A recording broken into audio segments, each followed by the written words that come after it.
Сайн уу? Удаа уулзааг байна. Тавтай морил. Энэ нөхөр камерын хөл хөдөлгөөд харна төгччлээ.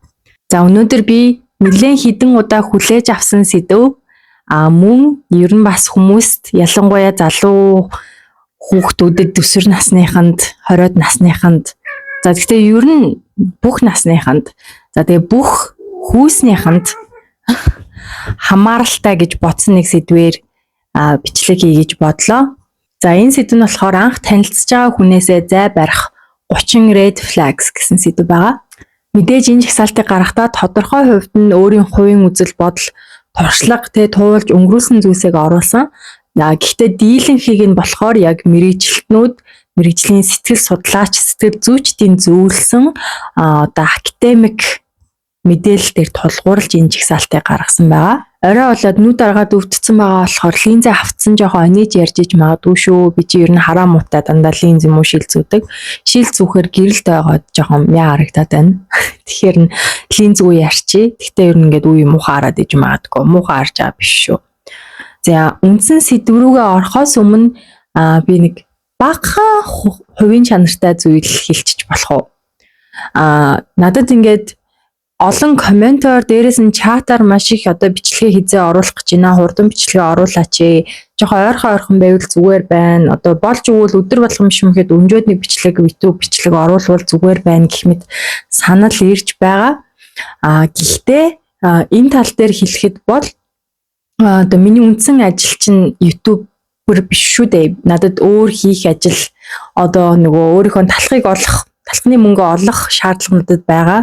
Хэдийгээр одоо фрилансер контент бүтээгч боловч миний одоо үндсэн орлогын их үүсвэр бол контент хараахан болж амжаагүй байна. За тэр тусмаа YouTube-ээсээ бол харамсалтай нь би одоо ийм мөнгө олж байгаа. Ийм Монголын YouTube-рууд үзэлтийн тоогоор мөнгө авдаггүй. Улсаа солилциж мөнгө авдаг. Тэгсэн ч гэсэн ерөнхийдөө миний үзэлтийн тоо бол тийм өндөр биш. Одоо нэг 10,000 subscriber хүрж байгаа байх. Мэдээж контент хийж байгаагийн хувьд тодорхой хэмжээгээр мөнгө олох нь буруу биш ч гэсэн миний одоо энэ YouTube сувг бол анханасаа орлого олох, ашиг олох зориулалтгүй тийм зорилгоор нэгээгүй сувг. За Instagram аккаунт маань бол тодорхой хэмжээгээр надад орлого оруулж ирдэг. Одоо хамтран ажиллах байгууллагууд байдаг. Гэхдээ YouTube яг энэ YouTube сувгаа нээсний минь гол зорилго бол ерөнхийдөө ашигын бус.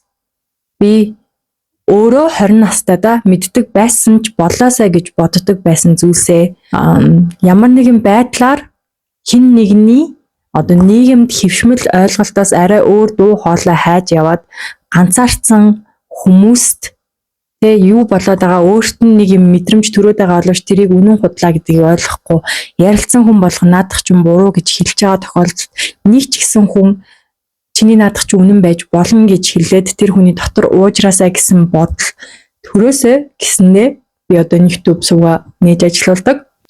Тэгээд зарим нь анзаарсан байх би одоо хизээч миний сувгт subscribe, like, share хийгээрэй. Намайг ингээрэй дэмжээрэй гэж YouTube дээр бол ерөөсөө хэлэхгүй байх. Надад YouTube-ийн одоо бичлэгүүдээ viral болгох, тэгээ масс хүргэх, хүн болгонд хүргэх, таалагдах ямар ч сонирхол байхгүй. Яг энэ хүрэх ёстой хүндээ хүрээд тэр хүнийхэн амьдралд одоо маш өчүүхэн ч хамаагүй бодит өөрчлөлт авчирч чадсан бол тэр хүний одоо толгойд нэг ширхэг одоо нэг үзэл бодлын үүрс болгож чадсан бол надад тэгээд түүнээс илүү бол одоо шаардлагатай зүйл байхгүй. Тэгэхээр юу гэдэг одоо нөгөө YouTube-ыг орлогынхон их үүсвэр болгоод тэндээсээ одоо ингээд амин зулгаад залгуулж байгаа гэх юм уу те одоо хамаг одоо орлогоо тэндээс олж байгаа хүмүүс шиг одоо тэр хүмүүсийг буруутгах байгаа юм ерөөсөө биш. Хин ч гэсэн одоо чадчихвэл тийм зүйлээ хийж болно. Гэхдээ тэр хүмүүсийн хувьд бол YouTuber буюу entertainer хүмүүсийг одоо цаг өргүүлж зугаацуулах тэр хүмүүсийг уйдаахгүй байх үүргийг одоо ингээд үндсэн ажил болчихж байгаа болохоор хүлээчихэж байгаа. Миний үүрэг бол би яг ийм бүтэн цагийн entertainer хүн биш. Тэгэхээр юу гэдэг надаас битгий бүтэн цагийн entertainer-ийн зүйл хүсэж шаардаарай. Одоо жоохон хатуухнаар хэлэхэд надад ерөөсөө өдөр болгон бичлэг хийх ч юм уу тэгэх өөр одоо та бүхнийг зугаацуулах өөр надад байхгүй шүү дээ. Би чинь өөрийн гэсэн амьдралтай ажил төрөлтэй хийдэг юмтай хүн.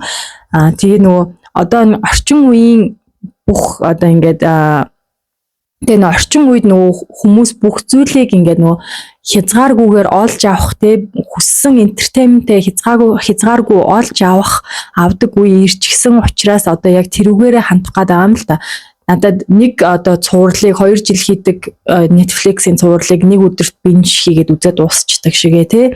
Тэрэн шигээ ингээд бүх зүйлийг надад өг чи ингээ өөрийнхөө амьдралыг огоорч хаяад надад ингээд өдөр болгон намайг зугаацуулахаар энтертейн болохоор юм надад одоо бичлэг хийж өг гэж шаардах нь юу юм бэ? Тийм хүсэл байгаа. Тэгээ энийг би ерөөсөө тэгтээ буруу гэж байгаа юм биш. Тэгэхээр нөгөө талаас зүгээр бодоорой гэж хүсэж байгаа юм. Би яг 100% энтертейнер YouTube-ээс мөнгө олох гэж байгаа энтертейнер биш. Тийм болохоор би одоо үндсэн ажлаа хаяад өдөр болго юм уу өнжөөд нэг YouTube видео хийх үнэхээр боломжгүй. Яагаад тэгэхээр YouTube-ийн видео хийхэд миний хувьд бүтэн өдрийн яг ажил болдог байхгүй юу? Бичлэгээ хийхдээ 1 юм уу 2 цаг болно. Тэрнийг эдитлэхдээ дор хаяж 2 цаг болно. Эдитлснээ дараа тэр эдитлснээ сэвлэх гээд 2 цаг нөгөө хадгалдаг. Тэрнийхээ дараа буцаад YouTube-д хийхэд бас 2-3 цаг болчтой. Тэгээ хэрвээ анзаардаг бол миний бичлэгүүд ихвчлэн үүр шөнөөр ингээд апплодд хийгдэт байгааз. Тэр чинь хөөрхий би нөгөө ингээд өдөө ингээд нэг 8-9 цагийн үед бичлэгээ хийчээ тэгээ эдитлсээр тэрийгээ сэвлснээ YouTube-д оруулчаад унтчихдаг байхгүй юу. Тэнгүү тэр ингээ баг багаар шеэрлэгдэж апплод хийсээр байгаа нэг 4-5 цагийн үед хийхдээ апплод хийгддгийг. Тэнгүүд ингээ миний хувьд нэг өдрийн бүтэн ажлаа яг алдчихж энэ YouTube-ийн бичлэгүүдээ хийдэг. Тэгээ түүнээсээ би ямар нэг мөнгөн ашиг шагнал урамшуулал горддггүй. Гэхдээ энэ бичлэгүүдийг үзээд ингээд нэрээ өмнө нь бодож байгаагүй зүйлсээ бодсон тий. Өөртөө юу тохиолдоод байгааг ойлгосон, юмыг боддоор харсан. Одоо ээжтэйгээ хамт үзээд бит хоёр юм байснаа үзээд ойлгоод хамтдаа ингээд одоо эдгэх процессыг эхлүүлэхээр шийдсэн гэдэг юм уу тий. Би эрэгтэй хүн мөртлөө хизээч энэ өнцгөөс нь харж байгаагүй юм байна. Нэрээ ингээд бодсон чинь би ингэдэг юм байна. Би тэгвэл сайн хүн болохын тулд яагаад ингэж байгаа юм гэх мэт ингээд зүгээр нэг хүний л амьдралд жаахан ч гэсэн өөрчлөлт хийж байгаа минь. Тэгээд энэ хорвоо дээр ингээд бид нэр ирсэн бол энэ community гэдэг байгаа зүйлсээ дараа үедээ өмнөхөөс арай гоёыг үлдээх нь одоо үгүй бидний үүрэг штэ тий. Тийм учраас одоо миний хүүгийнхээ амьдрах ирээдүг нь ядаж нэг ч гэсэн чулууг нь нэг ч гэсэн тооцогийг нь өрөө тавьчих юм бол тий. Өмнөх үеэс өвлж авсан нийгэм нь угаасаа л ийм л байсан шүү гэдэг үгээр тэр муухай юмаа хүүхдэд дамжуулж өгөхгүй тулд л энэ бичлэгүүдийг хийгээд байгаа болохоос биш. Би яг одоогийн байдлаар яг энэ YouTube суугаар бол би ашиг олъё, олны танил олъё, viral олъё, мөнгө олъё, тий алдартай олъё гэж юусоо бодохгүй байгаа. Тэгэд юу гэдэг бас ингээд хүн ам цөөтэй учраас шин содон хүмүүс маш ховорцсон нэг юм байна гэдгийг би бас ойлгочаад өнгөж YouTube-ээ хийж гисний дараа маш олон танихгүй газруудаас подкастт орооч ч юм уу эсвэл ингээд телевизийн нэвтрүүлгүүдэд орооч гэж маш их санал ирсэн. За тэгээд тэрийг болохоор би харж агаад судалж агаад яг одоо миний бодлоор хүнд өгөөчтэй сэдвээр байвал орохыг зөвшөөрдөг.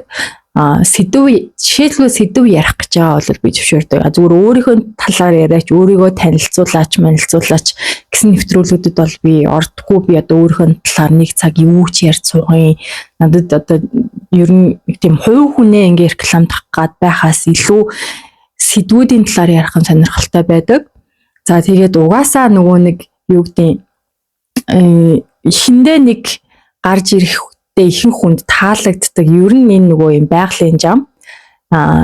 Ингэж чадтай ихэндээ хараад ингээ ярьж байгаа нэг юм уу хоёр сэдвэн танд амар таалагдаад тэнгүүд бүр ингээ яг санал нийлээд энэ хүн ингээд яг ингээд миний хувьд айгүй гоё хүн байна гэж бодож исэн чинь дараагийн сэдвүүдээс нь гинт тантай ямар ч санал нийлэхгүй ингээд айгүй сонин юм яриад эхлэнгүүд жишээлбэл тэ танд ингээд шууд дургуйч нь хүрээд одоо миний хувьд яг тэр угаасаа явж эхэлнэ. Ихэндээ гарч ирэхдээ дийлэн хүмүүс таалагдж агаад за нэг хэсэг аюу хейтлүүлнэ гэдгээ би угаасаа мэдж байгаа. Тэр болохоор ямар үзэгдэл вэ гэхээр нөгөө хүмүүс одоо хүнийг шинээр анх танилцахдаа тэр хүнийг бодит хүн гэж харахгүй одоо ингээд өөрийнх нь хувьд за эн чинь ингээд романтик харилцаа, найз нөхдөй харилцаа, ажил төрлийн харилцаа, бизнесийн харилцаа, хайр сэтгэл бүгдээр нь явж байгаа. Шинэ хүнтэй танилцлаа, ямар сэтгэл байхгүй байлаа. Нөгөө хүн өөрт нь гоё сэтгэл төрүүллээ. Тэгэнгүүт өөрийнх нь хувьд одоо төгс хүн гэдэг юм уу, сайн хүн гэдэг юм уу, мундаг хүн гэж боддог бүх зан чанараа нөгөө хүн дээрээ ингээд зүгээр ингээд толны тусгал шиг тусгаад харцдаг. Тэр хүнийг боддоор нь олж харахын оронд өөрийнхөө үн цэнтэй гэж ботсон бүх шинж тэмдэг зан аашуудыг тэр хүнд ингээд шууд ойлгоод харцдаг.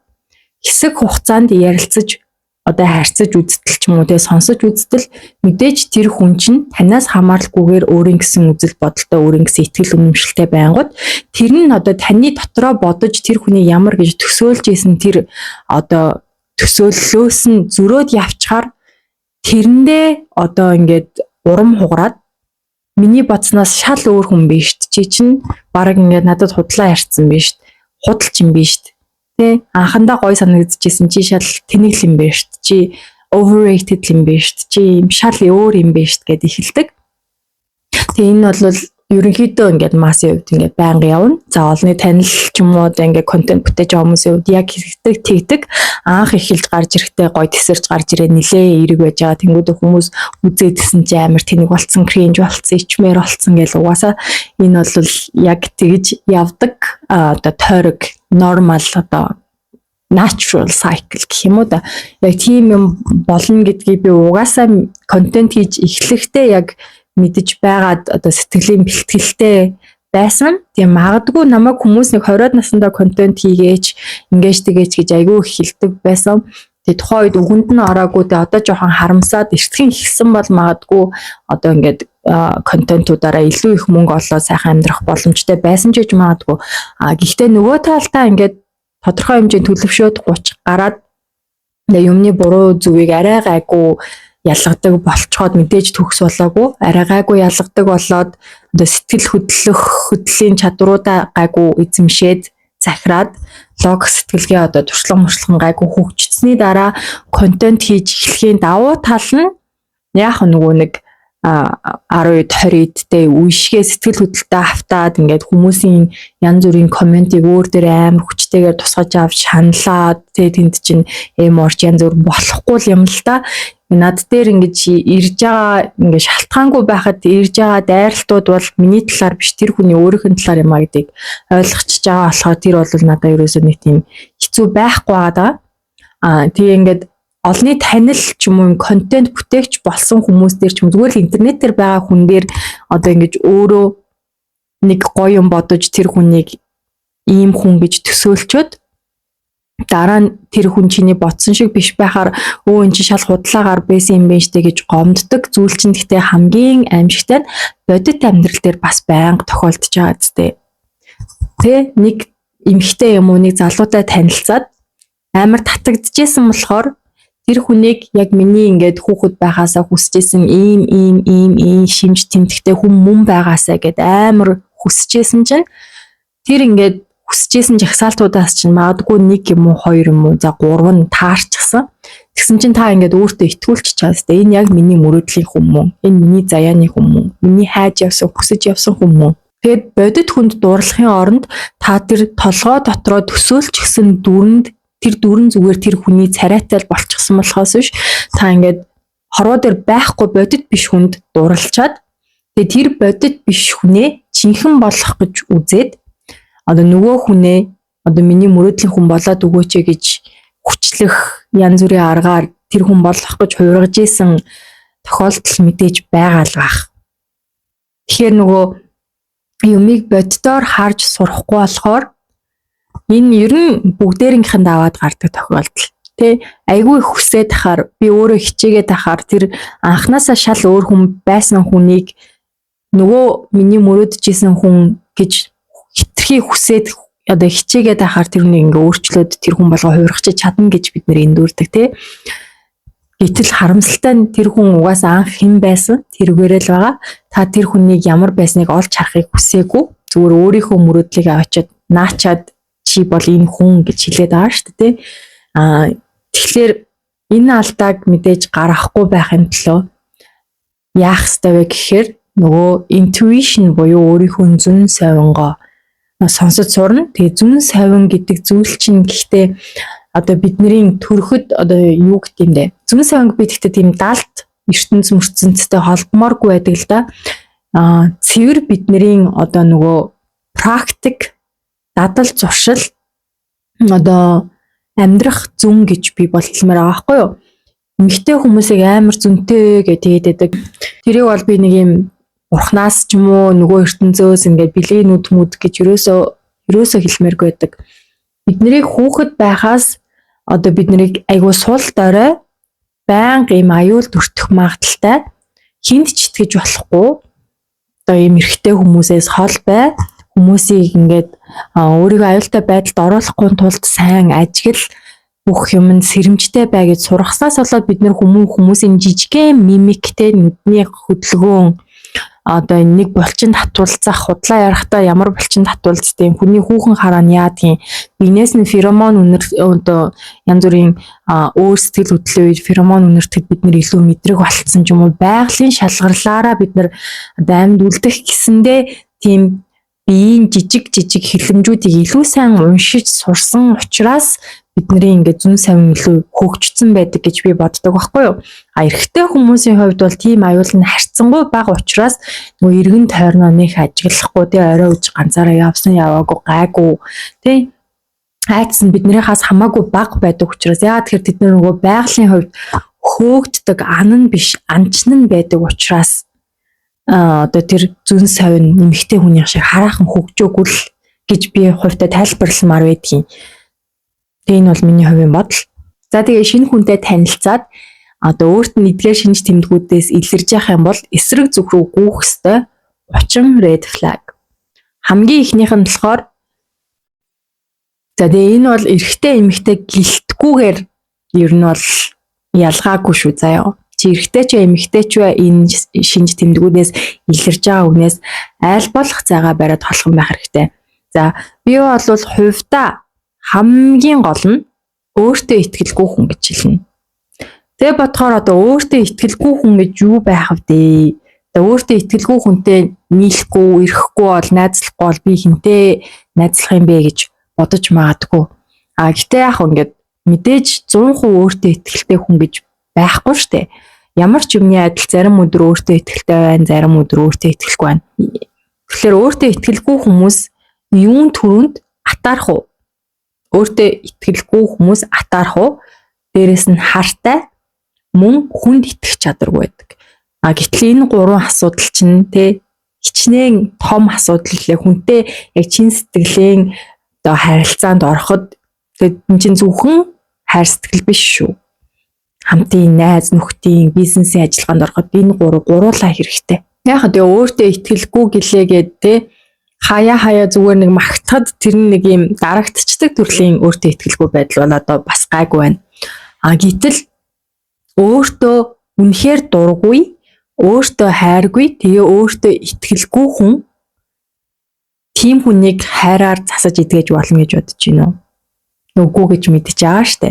Тэгэхээр тэр хүмүүс чинь өөртөө итгэлгүй байна гэдэг чинь ер нь өөртөө хайргүй. Мэдээж магадгүй бага насндаа хангалттай хайр амсаагүй ч юм уу гэр бүлийнх нь ингээ хайраа арай өөр маягаар өөрт мэддэхгүй маягаар ч юм уу хилчилж байснаас болоод тийм өөртөө итгэлгүй, өөртөө дургүй тийм хүн үүсэж болно.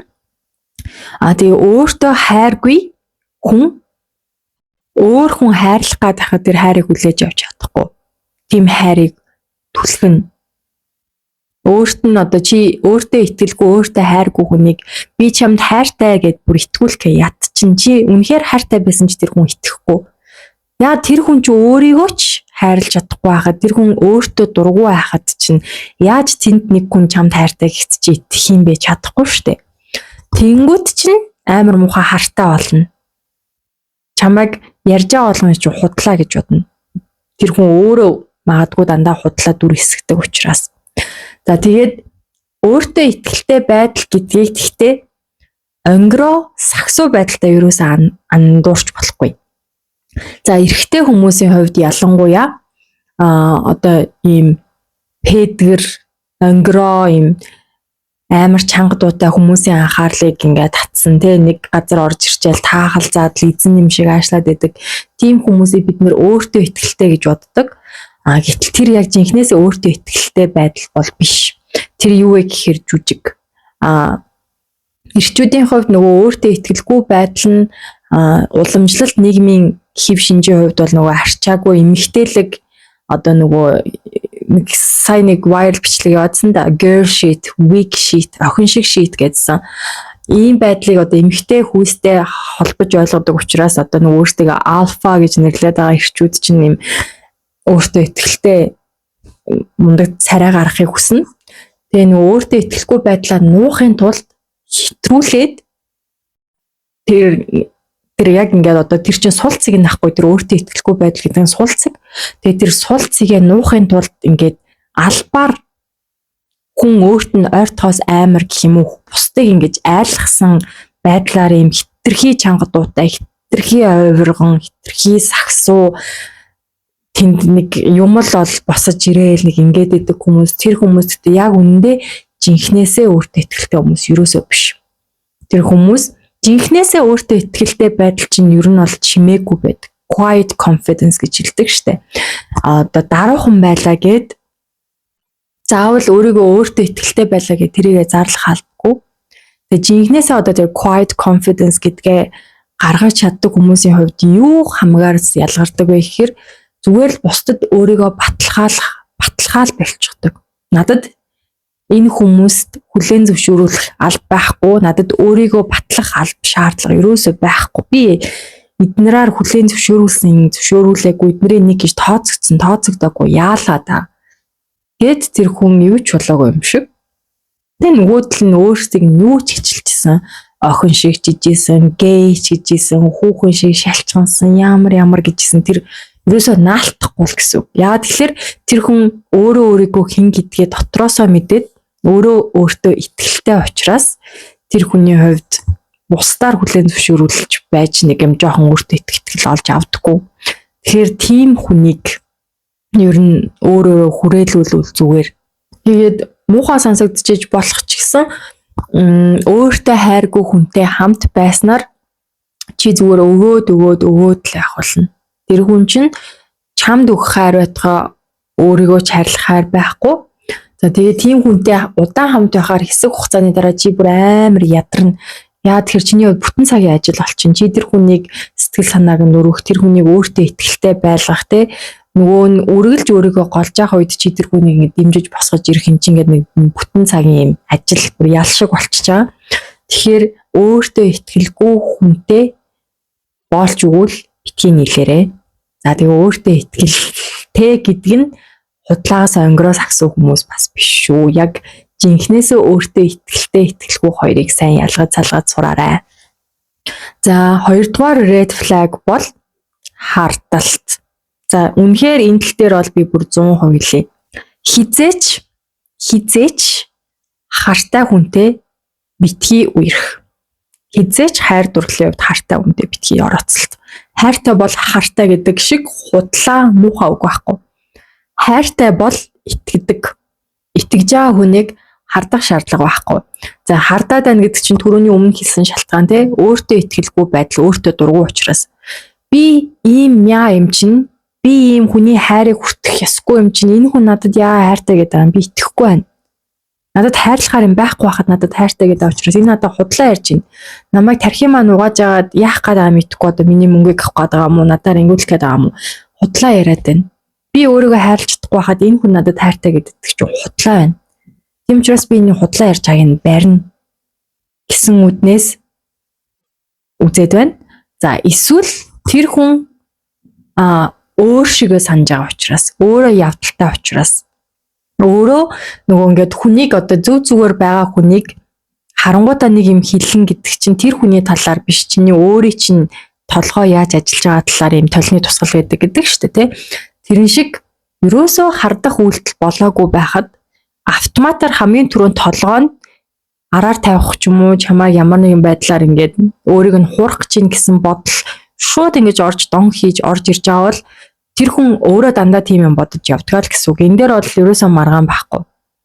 Нэг бол өөртөө үнэхээр итгэлгүй учраас өөрийгөө хайрлагдах эрхгүй гэж бодсоод тэрэндээ бүрэн итгэчихсэн учраас тэр хүн чамаа хардж ийн. Эсвэл тэр хүн өөрөө зүгээр үргэлж яавал те нэг амар садар учраас савл хийвэл хаашаага би хинтээ яаж бөхсөндийвэл явуулчихгүй гэдэг л толгойд нь бодож байгаа болохоор одоо чамаа яг өөртөө адилхан нөгөө хүн ялангуяа эмпати баг хөгжсөн бол хүн бусдыг яг дандаа өөршгөө бодох гэдэг байхгүй юу? Одоо хүн ингээд айгу гинэн хүмүүс бол те дандаа юм гоё үлгэр итгээд өсчихсэн хүмүүсийг дандаа сайн гэдэг те одоо эрэг өөдрөг үзэлтэй үлгэр сайхнаар төгсдөг гэж боддог хүмүүс бол хүн болгоныг ерөөсөө өөршгөө гэж бодоод худлаа ярихгүй те нэг юм moral code-тай намайг ингэхгүй хуурахгүй гайгүй байлгүйтэй гэж бодоод итгээд алдчихдаг шиг яг тийм амар садар шалаг завхаа хүн бол угаасаа хүн болго яг надтай л адилхан байж тараа миний толгойд хамгийн түрүүнд юм бодогдсон юм чинийх ч гэсэн ингэж байгаа гэсэн байдлаар өөрөө чи хардж байгаа. Тэгэхээр ингээд шалтгаангүй байхад л амар хардаал тоглоом шоглоомоор эн чинь ихэндээ эхлэн штэ тий. Тоглоом шоглоомоор хардаж эхлээл ингээл тэгжээснээ уц муцыг чинь шалгаал ингээд тэгээд байгаа бол нэг зузаараагүй байгаа дээрээ зайгаа бариад холцсон дээр. За 3 дугаар red flag болохоор худалч. За энийг тэгэл айгүй юм энгийн гэж бодож маадгүй. Гэтэл үгүй. Ерөөсөө тийм онцын шалтгаан, том шалтгаан биш те. Бүр ямар ч хэрэггүй тэрийг худлаа ярьсан яриагүй байхад ингээ өөрийн мэдлгүй зуршил болцсон. Зүгээр юм батгуугаар худлаа ярьчдаг хүмүүс байдэн штэ. Тийм хүмүүсээс бүр зоолттой зайгаа барь, найзч байсан, ажлын түншч байсан, тийм хүмүүстэй хамт бизнес хийх хэрэггүй, тийм хүнтэй хайр сэтгэлийн харилцаанд орох ерөөсөө хэрэггүй. Тэр худлаа ярьсан яриагүй байхад ямар ч ялгаагүй байхад худлаа яриад, жижигхэн зүйл дээр ч худлаа яриад, өөрийн бодлогүй худлаа яриад, баригдах нь мэдэгдэж байгаа юм дээр худлаа яриад идэг хүмүүс бол тийм зүйл дээр нүд нь улаахгүй худлаа ярьж байгаа хүмүүс бол ирээдүйд бүх зүйл дээр л худлаа ярина гэсэн үг. Та ингээд насан туршдаа худал хуурмагтай зөгцөж тэгээ дандаа ингэж хоёр дахин араас нь бодож энэ сая ингэж хэлсэн үнэн юм болов уу худлаа юм болов уу гэж бодож амьдрахыг хүсэхгүй л байгаа юм бол тийм хүнтэй анханасаа ерөөсөө юм эхлүүлэх хэрэггүй.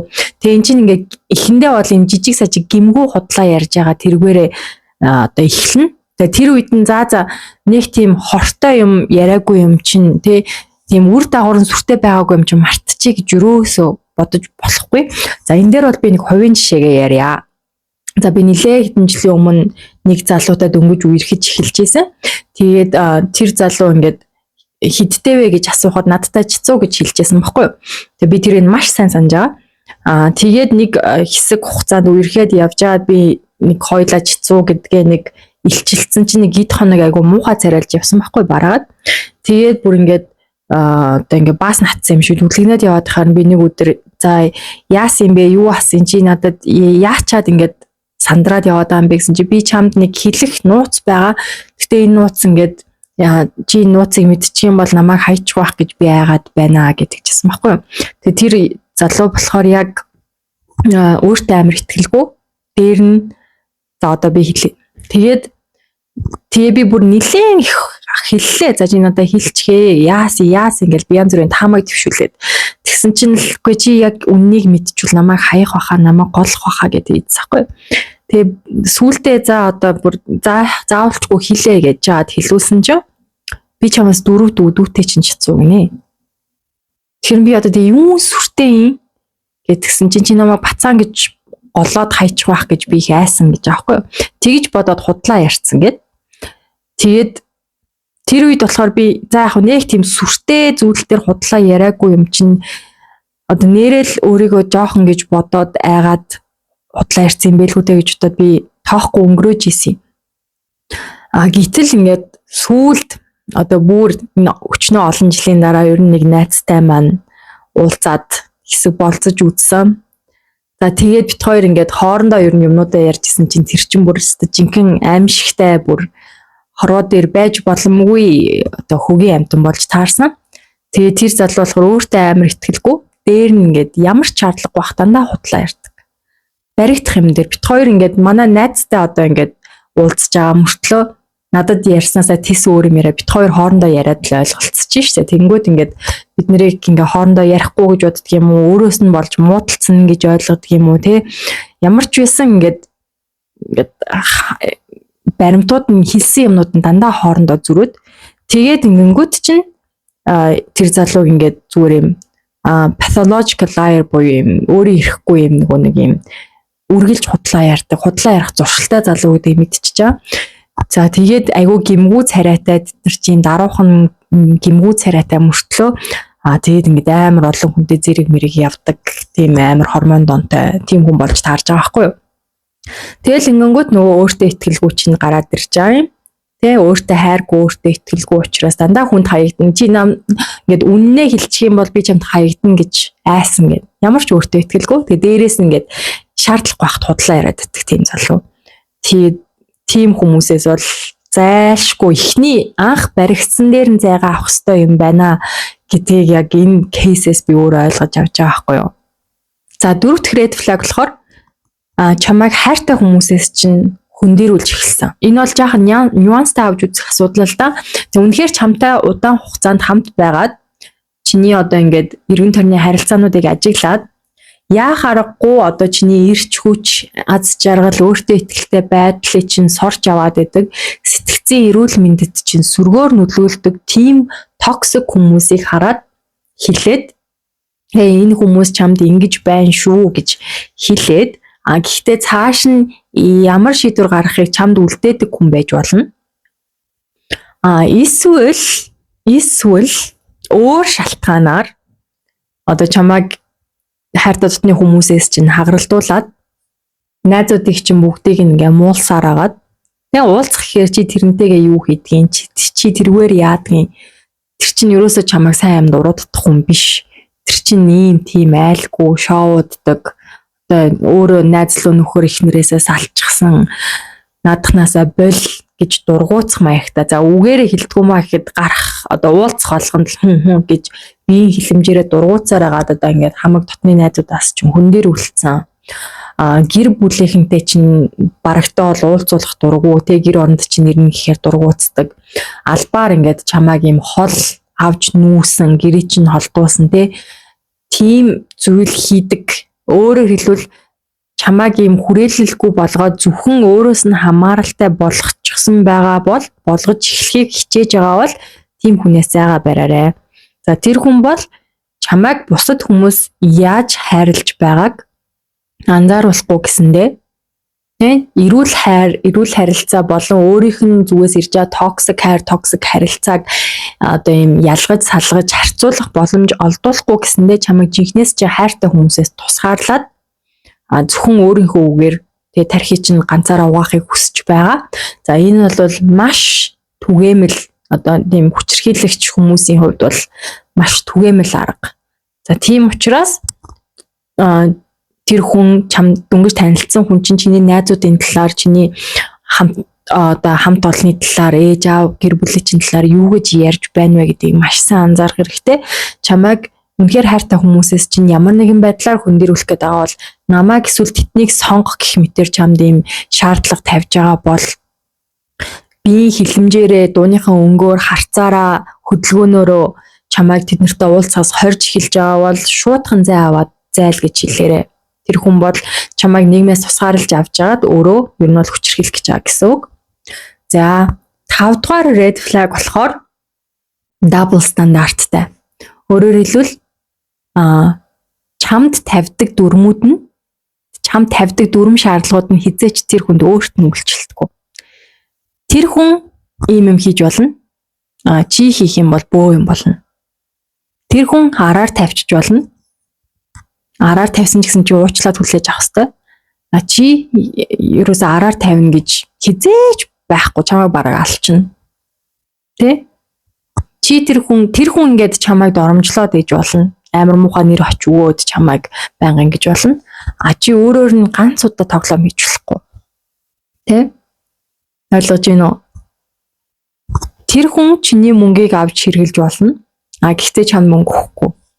Ерөөсөө чамд өөртөө тавьдгаасаа хамаагүй өндөр шаардлага стандарт тавьсан.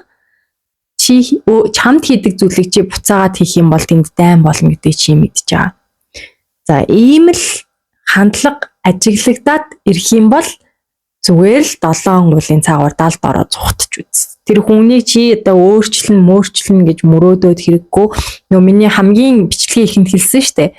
Энэ хүмүүний заяаны ханаа, би энэ хүнд хайртай, би энэ хүнгүй бол амьдрч чадахгүй гэж донгосч байгаа чинь ерөнхийдөө бол донгосч байгаа юм заяа. Чи зүгээр өөрөө олж хармаар байгаа зүйлсээ өөрийнхөө дотроо мөрөөдчихсэн тэр зүйлсээ тэн хүний ингээд нүрийг бишээ. Чи ингээд өөрийнхөө мөрөөдчихсэн төсөөлийн төгс хүннийхээ тэр чи ингээд царай зүсгүй хүн байгаа штэ.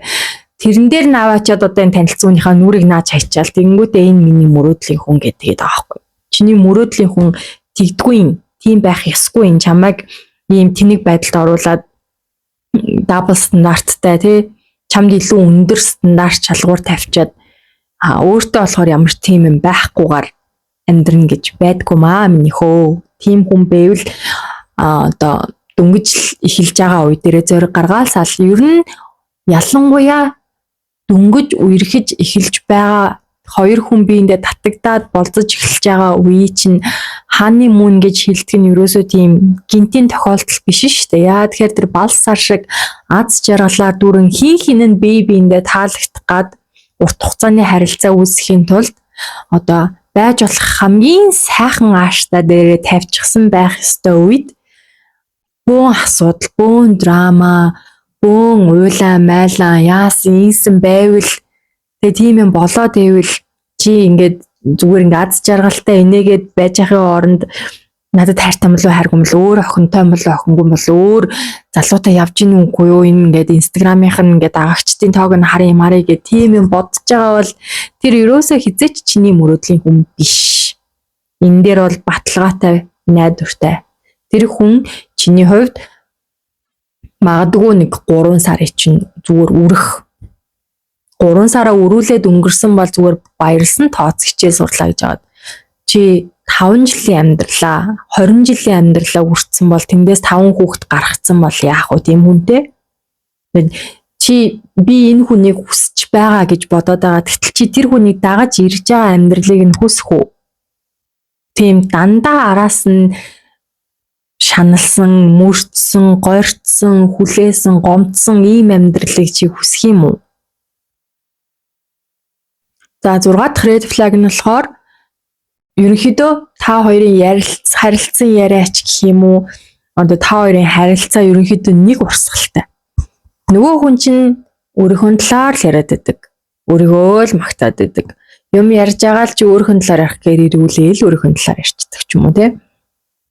Бүх юмний ингээд одоо харилцаа чи юм ин тэнцүү байдал ингээд зөвхөн тэр хүн л ингээд өөрийнхөө хүслээр байгаад ддаг. Дандаа тэр хүний хүссэн юм хийдэг. Чиний хүссэн юмыг барагтаа хийдэггүй ч гэдэг юм уу. Хоёр хүний ингээ харилцаа чинь 50-50 байх хэрэгтэй байтал яагаад чинь тэр хүн дээр л илүү төвлөрөөд идэг бол тэр нь гэхдээ найз нөхдийн харилцаач байж болно шүү дээ тий. Зөвхөн хайр дурлал биш. За ийм л харилцаа ер нь чамд мэдрэгдээл эхлэх юм бол эхлээгүй байгаа дэр нь цэг тавиа сурчгаарай. За 6 дугаар шинж тэмдэг болохоор илүү ийм одоо хосын харилцааны юм байна л да. Аль болох сингл харагдах гэж хичээдэг. За энийг бол бүгдээрээ мэдчихэж байгаа шүү дээ. Яг хөө ингээд аз жаргалаа чимээгүйхэн эдлээд одоо хувийн амьдралаа нууцлаад амьдрах нь буруу биш. Гэхдээ бүр ингээд юу гэдэг гэр бүлтэй найз охин залуутай эхнэр нөхөртэй гэдгээ нуухгүйгээр тэ зарлахгүй ч гэсэн нуухгүй байх нэг өөр. Бүр нууцлаад яахаар аргагүй л нэг сингл хүн шиг л харагдаад яваад ивэл тэр чинь ингээд зорилго нь ойлгомжтой ш. Тэр хүн яах гэж сингл харагдах га сингл гэдэг имижээ хадгалаад байгаа тий. Тэгээ тэр чинь заавал өдөр болгон зураг постол хайртай амартай гэж бич гэж байгаа юм биш л дээ. Гэхдээ тий задаж гэрэлсэн бол эрэгтэй эмэгтэй гэлтгүй жишээлбэл бүгж зүүчж болж байна. За яг бүгж зүүх дургу хүмүүс ээж болно. Гэхдээ ингээ бүгж зүүе гэж ярилцчаад явж байхдаа бүгж авч тайлаад идэг бол дараа нь мартцсан зарцсан гэж аавал тэнд нэг л асуудал байгаа учраас хостой гэдгээ ер нь нуух гад байна гэж ойлгож болмоор. За 7 дугаар red flag болохоор бас хосын харилцаанд. Тэр хүний хувьд бүх эксүүд нь бүгдээрээ муу хүн. Яг ингээд хүн яах аргагүй мэдрэл муутай солиотой галзуу сэтгцээ өвчтэй 1 2 хүнтэй таарч болно. Заах 3 ч гэж болъё заяа. Гэтэл бүх экс нь бүгдээрээ асуудалтай.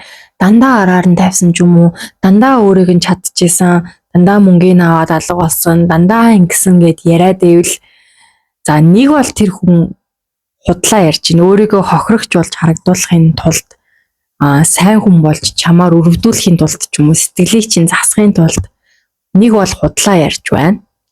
Эсвэл дандаа тийм асуудалтай хүнийг очиж сонгож нийлээд байна гэхээр хохирогчийг буруутгах биш шүү за. Хохирогчийг буруутгах ерөөсөө биш. 1 2 тохиолдол байлаа. За үнэхээр мэдхгүй дэ хохирцсан. За 2-оос дээшээгээ тийм асуудалтай хүнтэй очиод нийлцсэн байна гэхээр тэр хүн одоо хангалттай туршлага хуримтлуулахаар тэгээ өмнөх эксүүдээсээ суралцахгүйгээр 3-аас дээш удаа тийм галзуу малзуу солиотой хүнтэй очиод нийлцсэн бол тэр бол нөгөө тохиолдол биш паттерн гэж би яриад байгаа шүү дээ. Зуршил, дадал гэх юм уу, хөвшмөл үйлдэл. Тэр хүн өөрийн мэдлэхгүй юм дандаа токсик хүмүүсийг өөртөө татдаг ч юм уу, өөрөө эсвэл очиж сонгодог байгаа аахгүй юу. Тэгэхээр аль нь л ер нь хэцүү шүү дээ. Дандаа токсик хүн сонгоод нийлчдэг хүн бол хэцүү. Эсвэл өөрөө токсик хүн байсан болохоро чиний нүдэнд тэгээд нэг энэ бүх шинж тэмдгүүд чи ер нь хавсарч явна шүү дээ. Өөрөө токсик. Тэнгүүдээ дээрэс нь худалч. Тэгээд миний одоо уулзаж учирсан X болгон маань галзуу байсан гэж ярьдیں۔ Тэ.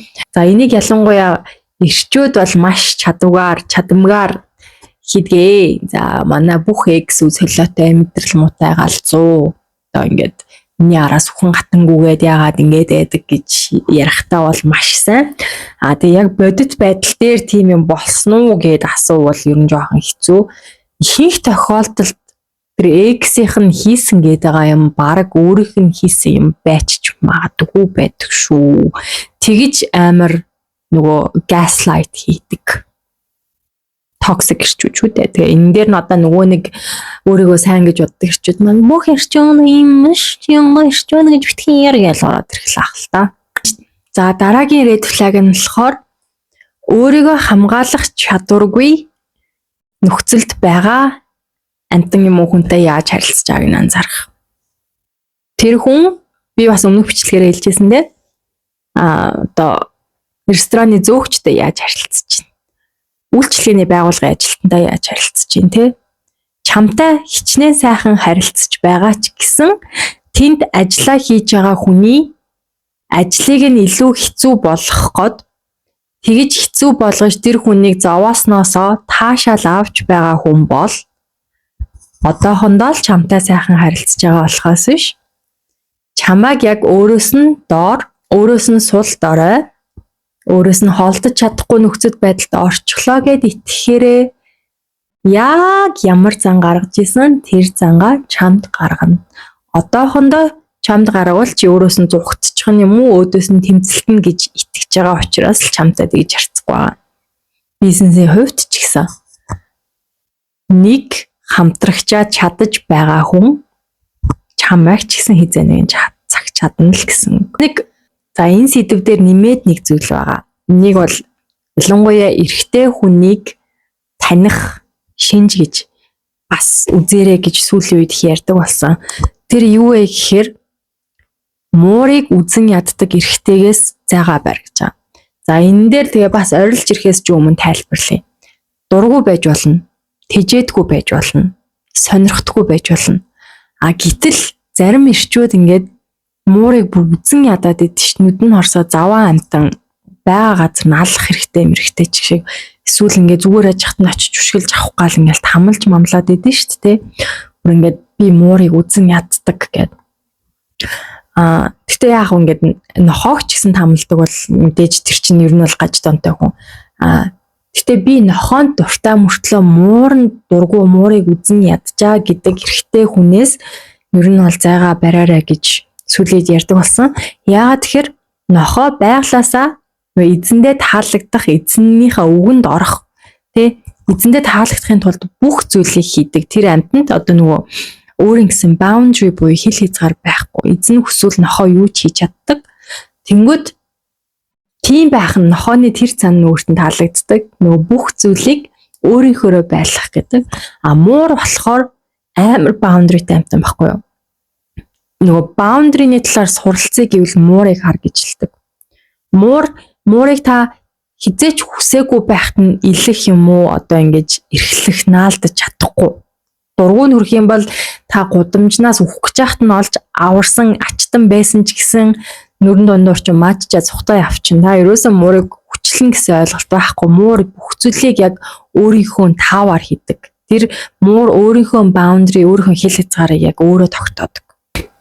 Тэнгүүд мууранд дургүй эрэхтэй нохоотой харьцуулахад ярваачаад одоо ингээд ачлалгүй хүний тус мэддэггүй нохооноос шал өөр нохоо ч хөөхөн гэж ярьж байгаа эрэхтэй яадаг вэ гэхээр хүн бусдын хил хязгаарыг хүндэлж сураагүй байдаг гэж үздэг.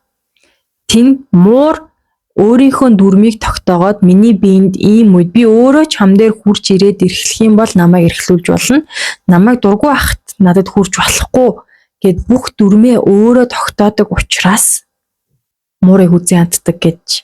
Тэр нь өөрөө хэлбэл би даасан хараад бус одоо ийм boundary-тэй хил хязгаартай байдлыг үзэн ядчихин гэж сэтгэл зүйчид хэлэх гээд байгаа байхгүй юу. Тэгэхээр тэр жижигхэн хүний тижээвэр айлын герт амьдрдаг мөртлөө бүх дүрмээ өөрөөрөө тогтоодог тэр нэг амьтныг үзэн ядаад байгаа хүн хажуудах эмэгтэй нь бас өөрийн гэсэн хил хязгаартай. Би ийм зүйлийг зөвшөөрнө, ийм зүйлийг зөвшөөрөхгүй гэдэг эмэгтэйг хүлээн зөвшөөрөхгүй л гэсэн үг. Тэгээд мэдээж аман дээрээ бол тэгж хэлж байгаа ч гэсэн үйлдэлээр нь танигдчихж байгаа гэдэг. Тэгээд миний хувьд бол яг энэ дүрмийг баримталдаг. Муурнаас айдаг байж болно, муур тижээх дургүй байж болно, муур тижээхээс одоо янз бүрийн хариуцлагаас нь зүхтдаг байж болно, муурны харшилтай байж болно. Зүгээр л харин муурыг үзэн яддаг, муур байсныхын төлөө үзэн яддаг гэж хэлдэг хүнийг бол би ерөөсөө амьдралтаа оруулдаггүй. Зүгээр өөрөө мууртай учраас биш. Тэр хүн бусдын хил хязгаарыг одоо хил хязгаар гэдэг зүйлийг символайз хийж байгаа зүйл нь муур байгаа байхгүй юу? Тэгэхээр тэнд нэг муур ярваачаад хинэгч биедээ ойртуулахгүй явж байгаа нь ингээд дургууг нь хүргээд байна гэдэг чинь дараа нь бидний харилцаанд тэр хүнтэй найзлсан ч бай, юу хийсэн ч бай, гэрэлсэн ч бай. Тэр хүний хувьд би өөрийнхөө цагтаа өөрийнхөөрөө бай гэхэд дургуутсан. Нохоо шиг ингээд намайг хараа би таны төлөө юу хийх үү? Би таны төлөө юу хийж үйлчлэх үү? Би одоо ингээд яах уу, ийх үү? Одоо ингээд тойроод үйлчлээд гүйжил байвал тэр хүний хувьд эгон тийм л юм хүсэж байгаа л гэж ойлгох гээд байна. Гэхдээ би өөрөө нохоон туртай хүн шүү. Нохоог ерөөсөө муулаагүй нохоон туртай хүн байлаа гэдэг red flag гэж юм биш. Нохоон туртай хүн байж болно. Мууранд дургуйч бүр муур үзэн яддаг хүн бол өөрөө red flag гэж би бол хувьяасаа нэммээр байна. Дараагийн шинж тэмдэг нь болохоор үе үе алга болчдөг. Дуртай үедээ гарч ирдэг. Тэгээд ингээд ямар ч тайлбар өгдөггүй. Тайлбар ихээр ядраатай яараа гэдэг янз бүрийн шалтгаан тавиад чамайг буруутан болгохоо тий. Одоо хоёр хүний харилцааны хувьд ялангуяа ингээд monogamous буюу бие биентэйгэл байхаар шийдсэн бол ерөнхийдөө хаана юу хийж явж байгаа ч юм уу ядчил аюулгүй байдлын хувьдаа тий одоо ингээд нэг нэгэндээ хуваалцах нь одоо зүй ёсны хэрэг шүү дээ. Тийм зүйлийг мэдэх гэсний төлөө чи намайг инглээ тэглээ миний эрхчлөө боолоо ч юм уу янз бүрийн шалтгаан гаргадаг бол тий ингээд гів гинт ингээд айгуу гоё байжсэн алга болол хэд хоногийн дараа тэгсэн юу ч болоо юм шиг гарч ирээл тэгэл ингээд тэрнийхэн төлөө чамайг гомдох, уурлах, бухимдах ирэхгүй гэж үздэг хүн байвал тэр бас red flag байна. Тэр өөрөө ингээд сэтгэл зүйн тоглоод байна гэж үзэх хэрэгтэй. 12 дахь red flag нь болохоор ингээд юм ярих болгондоо заавалчгүй чинь чамайг няцаадаг. Юу ч ярьж эхэлсэн байсан тэр ингээд заавалчгүй нэг маргаан юм уу эсвэл ингээд чиний үнцгийг няцаагаад тэнд нэг мэтгэлцээд чамаас ингээд эсвэл мундаг гэдгээ батлах гад тэг ингээд зүгээр юм ярьж болтгүй. Нэг бол хэрүүл, нэг бол маргаан, нэг бол мэтгэлцэн. Эсвэл тэр хүн ингээд чамайг дийлээд, ялаад дийлээд одоо чиний үнцгийг няцаагаад тэгэл дуустдаг бол тэгээд хичнээн мундаглаг хүн байлаа гэж тэгээд red flag штэ чи за дундаж наслалт 80 чи 50-аас 60 жил тэр хүнтэй ингээд юм ярих болгондоо хэрүүл хийгээд эсвэл юм ярих болгондоо унтраалгаад дуусвал тэр чинь тэгээд яг үндэ сайхан аз жаргалтай амьдрал байж чадах юм уу гэдэг нэг үнцэг байгаа шүү. 13 дахь red flag нь болохоор ийм урт хугацааны commitment гэдэг урт хугацааны одоо ийм амьдралын төлөвлөгөөний талаар чамтай нэг л ярьж өгөхгүй байгаа. Цаашдын ирээдүгөө яриа төлөвлөе энтер гэх тэгэхээр цааргалаад цухтаад улцааруулаад өөр сэдв яриад эсвэл одоо ийм юм ярихад хитрхи эрт байна ч юм уу чи яах гэдэг гэх мэтэр ярьж байгаа бол тэгээд ер нь ойлгомжтой чамтай урт хугацаанд байна гэсэн төлөвлөгөө байхгүй хүн гэж ойлгож болох юм байна шүү.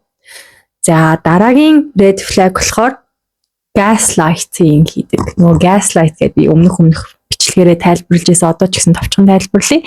Gaslighting гэдэг нь болохоор манипуляцийн тактик. Одоо ингээд хүнийг юм ямар нэг зүйл болоход тэрийг болсон зүйлийг болоогүй эсвэл болоогүй зүйлийг болсон гэж одоо тарих угаах. Ер нь тарих угаах гэж ойлгочих болно. Одоо өөрийнхөө хийсэн зүйлийг чамайг хийсэн гэдэг ч юм уу эсвэл өөрийнхөө хийсэн зүйлийг хийгээгүй гэж нэлцэж тэгээд түүндээ нөгөө хүнээ одоо итгүүлж тархийг нь угаахыг gaslight гэж аа. Тэгээд gaslight бол ерөөсөө бүх шатны харилцаан дээр найзуудын хувьд ч хайр дурлалын хувьд ч за бүр гэр бүлийн дотор ч байгаа шүү дээ. Аав ээж нь одоо ингээд gaslight хийдэг хүмүүс зөндөө байгаа. Тэгээ gaslight хийдэг бол одоо тийм хүнээс ерөөсөө л анхнаасаа тийм хүнийг өөрчлөн гэхгүйгээр зай аваарай. Тэгээд gaslight хийдэг хүмүүсийн одоо хамгийн түгээмэл шинж нь болохоор бурууга хүлээн зөвшөөрч чадахгүй, чин сэтгэлээс уучлахгүй чадахгүй. Тэр хүмүүс үнэхээр өөрөө буруутай байсан ч гэсэн яаж хийж яагаад чамайг буруутай болгож ярьсараагаад буруутай болгох чинь эсвэл ямар нэг өөр хүн рүү эсвэл өөр шалтгаан руу нөхцөл байдал руу бурууга одоо чихээд тэгээ өөрөө одоо уучлалт гуйхгүй өнгөрчөгдөг. Уучлалт гуйсан ч гэсэн намайг уучлаарай гэхдээ ардаа гэхдээ тэгэхээр намайг үнэхээр уучлаарай би дахиж юм хийхгүй үжилж чадахгүй.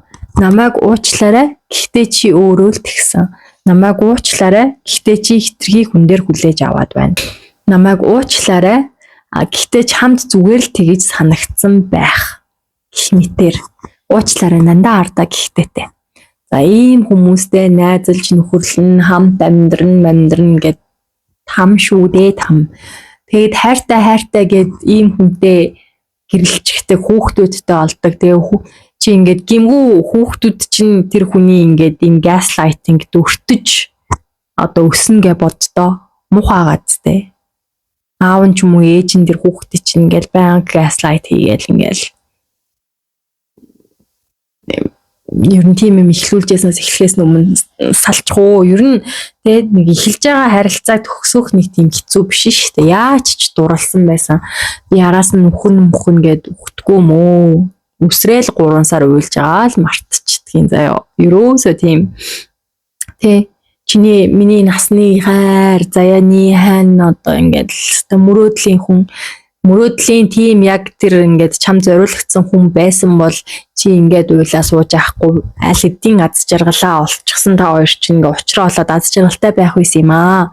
Тэр хүн чинь биш болохоор л чи араас нь ингээд нусламсандаа хутгалдаад эсвэл ингээд хамт байгаа мөртлөө шаналаад байгаад байгаа юм аа. Энэ хүнээс салвал би одоо амьдрч чадахгүйгээд амьдрнаа. Би одоо тэгээ өгтгөө маа үржээд бараг явдаг юм аа. Ерөөсөө өөрийгөө тэгж хуурхаа болоо. Ерөөсөө чамд одоо таарахгүй байгаа бол чамайг аз жаргалгүй байгаа бол тэг үр хүүхд мөхтө болоогүй байгаа дээрээ зүгээр сайхан салчгаа. Салах амархан засаа дав мав салах шийдэл биш нөө салах шийдэл мөн. Чи тэр хүнийг застдаг ч юм биш. Тэр чинь тэг хүндлэнгийн хүн мэрэгжлийн бус хүн тэгээл нэг жоохон одоо хайрлж майрлж яаж төвчээртэй байж байгаа засаадаа үгүй чи амьдрах гээд байгаа мó те гэр бүл зохиолох гээд байгаа мó хүнтэй үерхэх гээд байгаа мó эсвэл нэг тийм төсөл хөтөлбөр хэрэгжүүлэх гээд байгаа мó чи одоо тийм ингэ болохгүй байгаа хүнийг засаж авдаг засварын газар юм уу чи ямар сэтгцэн имлэг юм уу хүний сэтгэл зүг эмчилдэг одоо тэгж өөрийгөө хуурхаа бол салалт бол шийдэл мөн чи зөндөө их ирч хүч зөндөө их цаг зав зөндөө их нулимс энэ болгоноо хин нэг хүнд зориулах тэгээ зориуллаа гэх тэр нь үр дүнтэй байх баталгаач байхгүй юм дээр тэгж үрж яах гэсэн юм бэ оронд нь өөр дээр ажиллаа л гэж би ингээл дахин хэлмээр байна салалт бол шийдэл мөн шүү. За 15 дахь шинж тэмдэг бол empathy байхгүй хүн. За empathy байхгүй хүнээс бол угаасаа ойлгомжтой шүү дээ. Empathy гэдэг чинь бусдын оронд өөрийгөө тавьж одоо төсөөлөн бодох чадвар гэж байгаа. Чадвар. Тэгээд юу бол empathy бол ерөнхийдөө цэвэр ингэж хөгжүүлж явдаг чадвар. Бид нар ер нь empathy багтаа төрдөг. Ялангуяа ингэж жоохон хүүхдүүдийн чинь бол empathy хөгжөөгөө байдаг учраас жижигхэн sociopath гэж нэрлэдэг штэ. Empathy-г төрөлхийн empathy-г хүмүүнийг болохоор sociopath юм уу psychopath гэж нэрлэдэг. Тэгээд sociopath, psychopath хүмүүс нь болохоор бусдыг хайрлах, өрөвдөх, инрэх тэр хүмүүсийн оронд өөрийгөө тавьж үзэх чадвар огт байхгүй хүмүүс. Тэгээд тэр хүмүүс болохоор им манипуляц хийхтэй тий бусдыг амьдралаар тоглохдоо бусдыг ингэж өвтгөж шаналгаж тамлахтаа ураалхтаа ч гэсэн ямар ч тийм өрөвдөх сэтгэл төрдгөө харамсах сэтгэл байхгүй одоо шаналдаггүй хүмүүс гэж хэлж болно. Тэгээ би нэг Confessions of a Sociopath гэдэг ном уншижсэн байхгүй юу. Тэр нь болохоор яг өөрөө sociopathic гэж одоо онцлогдсон тийм хүний бичсэн ном байсан. Тэгээ тэр хүн болохоор би гаднаасаа ийм хэвийн харагддаг, сайхан царай зүстэй, боломжийн ажил мэргэжилтэй, сайн мөнгө олдог. Гэхдээ яг чин үннийг хэлэхэд тэгээ би хүмүүст хайртай, би өөрийнхөө гэр бүхэнд ч юм уу хайртай. Гэхдээ би ерөөсөө хүмүүсийг өөртөө адилхан хүн гэж боддоггүй. Надад тэр хүмүүсийн амьдралыг боснуулах энэ төр ерөөсөө хэцүү санагддаггүй. Харин ч надад зугаатай байдаг. Би ингээд одоо ингээд хүмүүсийн амьдралаар тоглож тэдний амьдрал сүрхийг нь харах надад таатай байдаг. Тэгээд ингээд надад ингээд гудамжинд уур хүргэсэн хүнийг хэрвээ надад ямар нэг ингээд хууль шүүх байдаггүй байсан бол эсвэл би баригдахгүйгаа мэдчихсэн бол юм эзгүүхээр хойлохнаа байсан бол нэг хүмүүний дуруу хүрчих юм бол би ямар ч өрөвдөх юмгүйгээр ална. Тэгээ тэрэндээ ингээд гимшихгүй гэж биччихсэн байхгүй юу. Тэгээ sociopath хүмүүс нь тийм байдаг. Тэгээ sociopath-д нөгөө бие хянах чадвар арай өндөртэй гэх юм уу илүү юм төлөвлөх талдаа сайн. За тэгээ тэр номон дээр болохоор тэр зохиолч нь би бол одоо ингээд орчин үеийн шинжлэх ухаанд ингээд sociopathic ингээд нэг тийм эмгэг гэж онцлоод байдаг. Би үүнтэй бол санал нийлдэггүй. Харин ч би бол одоо өөрийгөө ийм дараачийн үеийн одоо ингээд шинэ мутацид орсон супер хүн гэж боддог. Надад одоо та нар шиг тийм өрөвдөх инрэх сэтгэл empathy гэдэг ийм хүлээс дүнг байхгүй. Би зөвхөн өөрийнхөө аз жаргалын төлөө би ингээд ерөөсөө юунд ч баригдаж хүлэгдэхгүйгээр урагшаа дайрах чадвартай. Тийм болохоор би өөрийгөө шинэ үеийн супер хүн гэж боддог. Та нар бол харин өрөвдөлттэй амьтныг хоёрын хооронд бусад хүний төлөө сайхан сэтгэл empathy гэсэн юмдаа уягтчаа та нар бол өөрийгөө хохироодог гэж бичижсэн байхгүй юу. Тэгээ sociopath-д нь болохоор тийм одоо хүүтэн бүх зүйлийг тооцоолдог, айхтар тийм илүү бие барьж чаддаг ухаантай гэж би ойлгосон. Psychopath-ууд нь болохоор тийм impulse control буюу юм гинтийн шийдвэр гаргах чадвар нь арай сул. Бие барих, сэтгэл хөдлөлөө барих нь нөгөө sociopath-уудаа бодоход арай бага юм уу гэж ойлгосон. Тэгэд ер нь ихэнх чичтэй бараг бүхэл одоо цуврал алуурчуд ч юм бол тэгээ sociopath юм psychopath гэдэг шүү дээ. Тэгэхээр empathy гэдэг нь ийм чухал тэнгүүд ийм empathy чадвараа хөгжүүлээгүй хүмүүс чинь за манай монголоор дүүрэн харагдаж байгаа шүү дээ. Та нар өдөр тутамдаа тэд нартай нийгмийн харилцаанд ороод бухимдал байж байгаа тийм. Тэгээ мэдээж одоо түрүүний номон дээр хэлдэг шиг тийм амар том хэмжээгээр гардггүй ч гэсэн жижиг тийм микро дозоор бид нар өдөр тутам эмпатигүй байдлаас олж бид нар өөрсдөө зовж байгаа шүү дээ. Гарч байгаа зүгээр замын хөдөлгөнд бол хар чи ороод би ороод ингээд илжлээд явчихил гэж чадахгүй л байгаас дээ. Гүй би чи яах вэ би тий? Машинууд ерөөсөө урагш хөдлөхгүй төгжирсэн байна. Явган хүн гарцаар ингээд гарах гэж байна.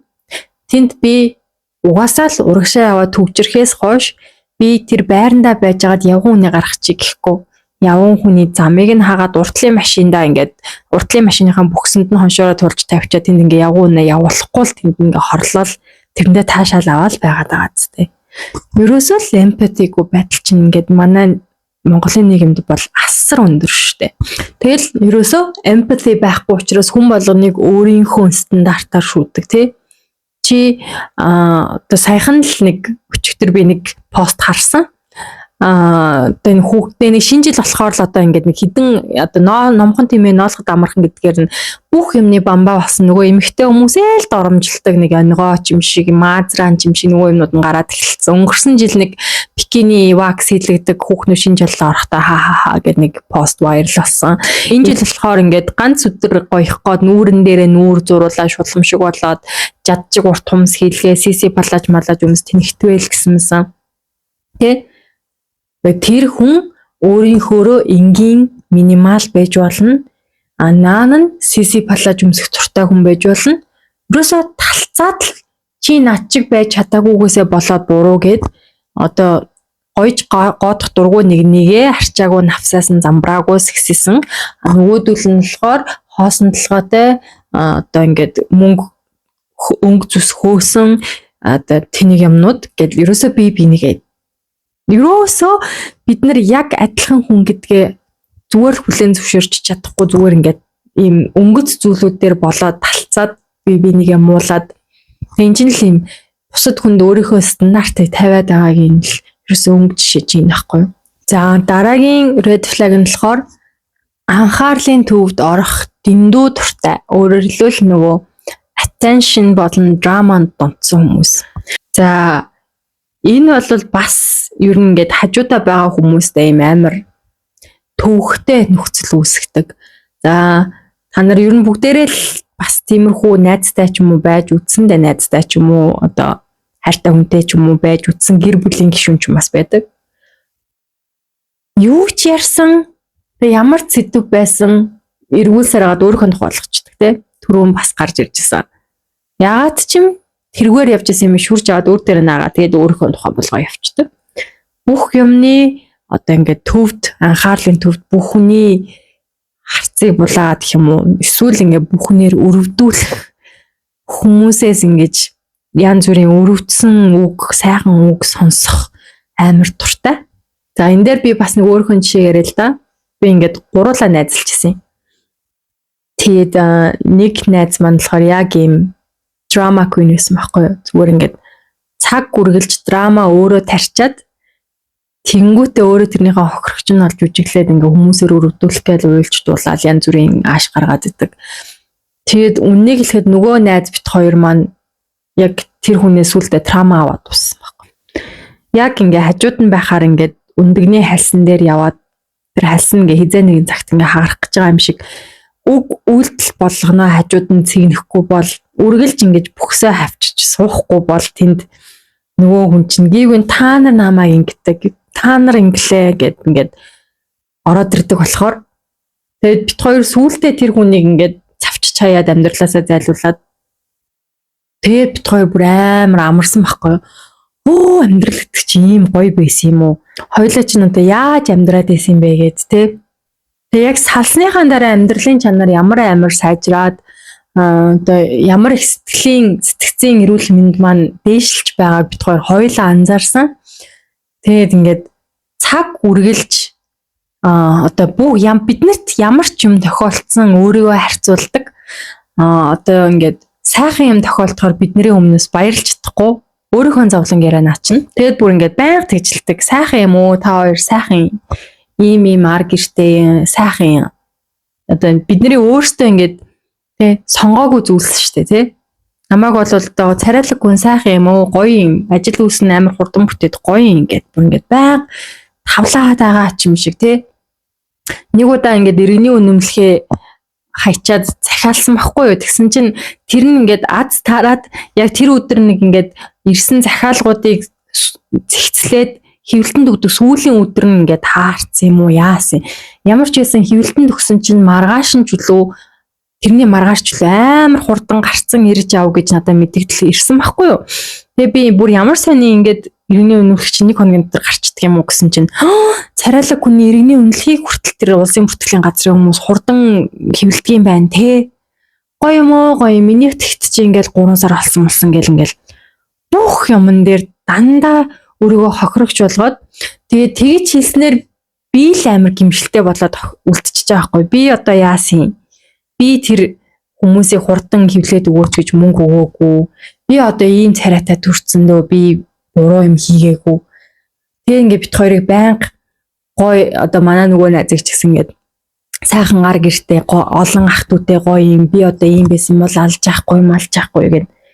Тэгээ манай нөгөө найз тэгэд тэхгүй ингээд юм ярих болгонд би одоо ингээд аав ээж хоёроо салгаад нэгийг архинд оруулаад нөгөөхийг нөхүүлээд ах нар маань ингээд шоронд оруулах энэ хүний сэтгэл нь ханах хасан бах та гэж бодогдцол ингэж гоё гэдэг байсан гэл тэгэл ингээд бүх юм дээр тэгээ ингээд өөрөө зүв зүгээр байхад тэгээ бүх юм ийм тайван байхад тийм хүмүүс амар дургу хитрхи тайван ингээд бүх юм амгалан байвал уйд тийм шүү. Тэгээ ингээд заавалчгүй нэг юм драма хэрүүл маргаан үүсгэн өөрөө хэрүүл маргаан өдчөөд тэр нь мэдээж ингэж тойрч явж байгаад ингээд хариуцлах юм нэгэн дээр буугаад эхлэнгүүд та нар над руу нийлж бөөнөрөө дайрлаа. Би ингэж болдгоо юм уу надад хэцүү байна. Би ингэдэг хүн заа юу маа юу гэл тэгэл ингээд эхлээд тэр хүний төлөө ингээд туслаад найзаа гэж бодоод яваад байсан мөртлөө өөртөө сэтгцэн эрүүл мэндээр асар их төлбөр төлж яснаа бит хоёр ингээд сүулт мэдэрсэн. Тэгээ одоо бол тэр хүний тухай ингээд дурсахаас ч амар травматай бит хоёр. За 18 дахь red flag болохоор хил хязгаарыг чинь байнга давах гэж оролддог, давардаг. За энэ болохоор түрүүний нөгөө мууртай бас жоохон сэдвэнд давхцаж байгаа.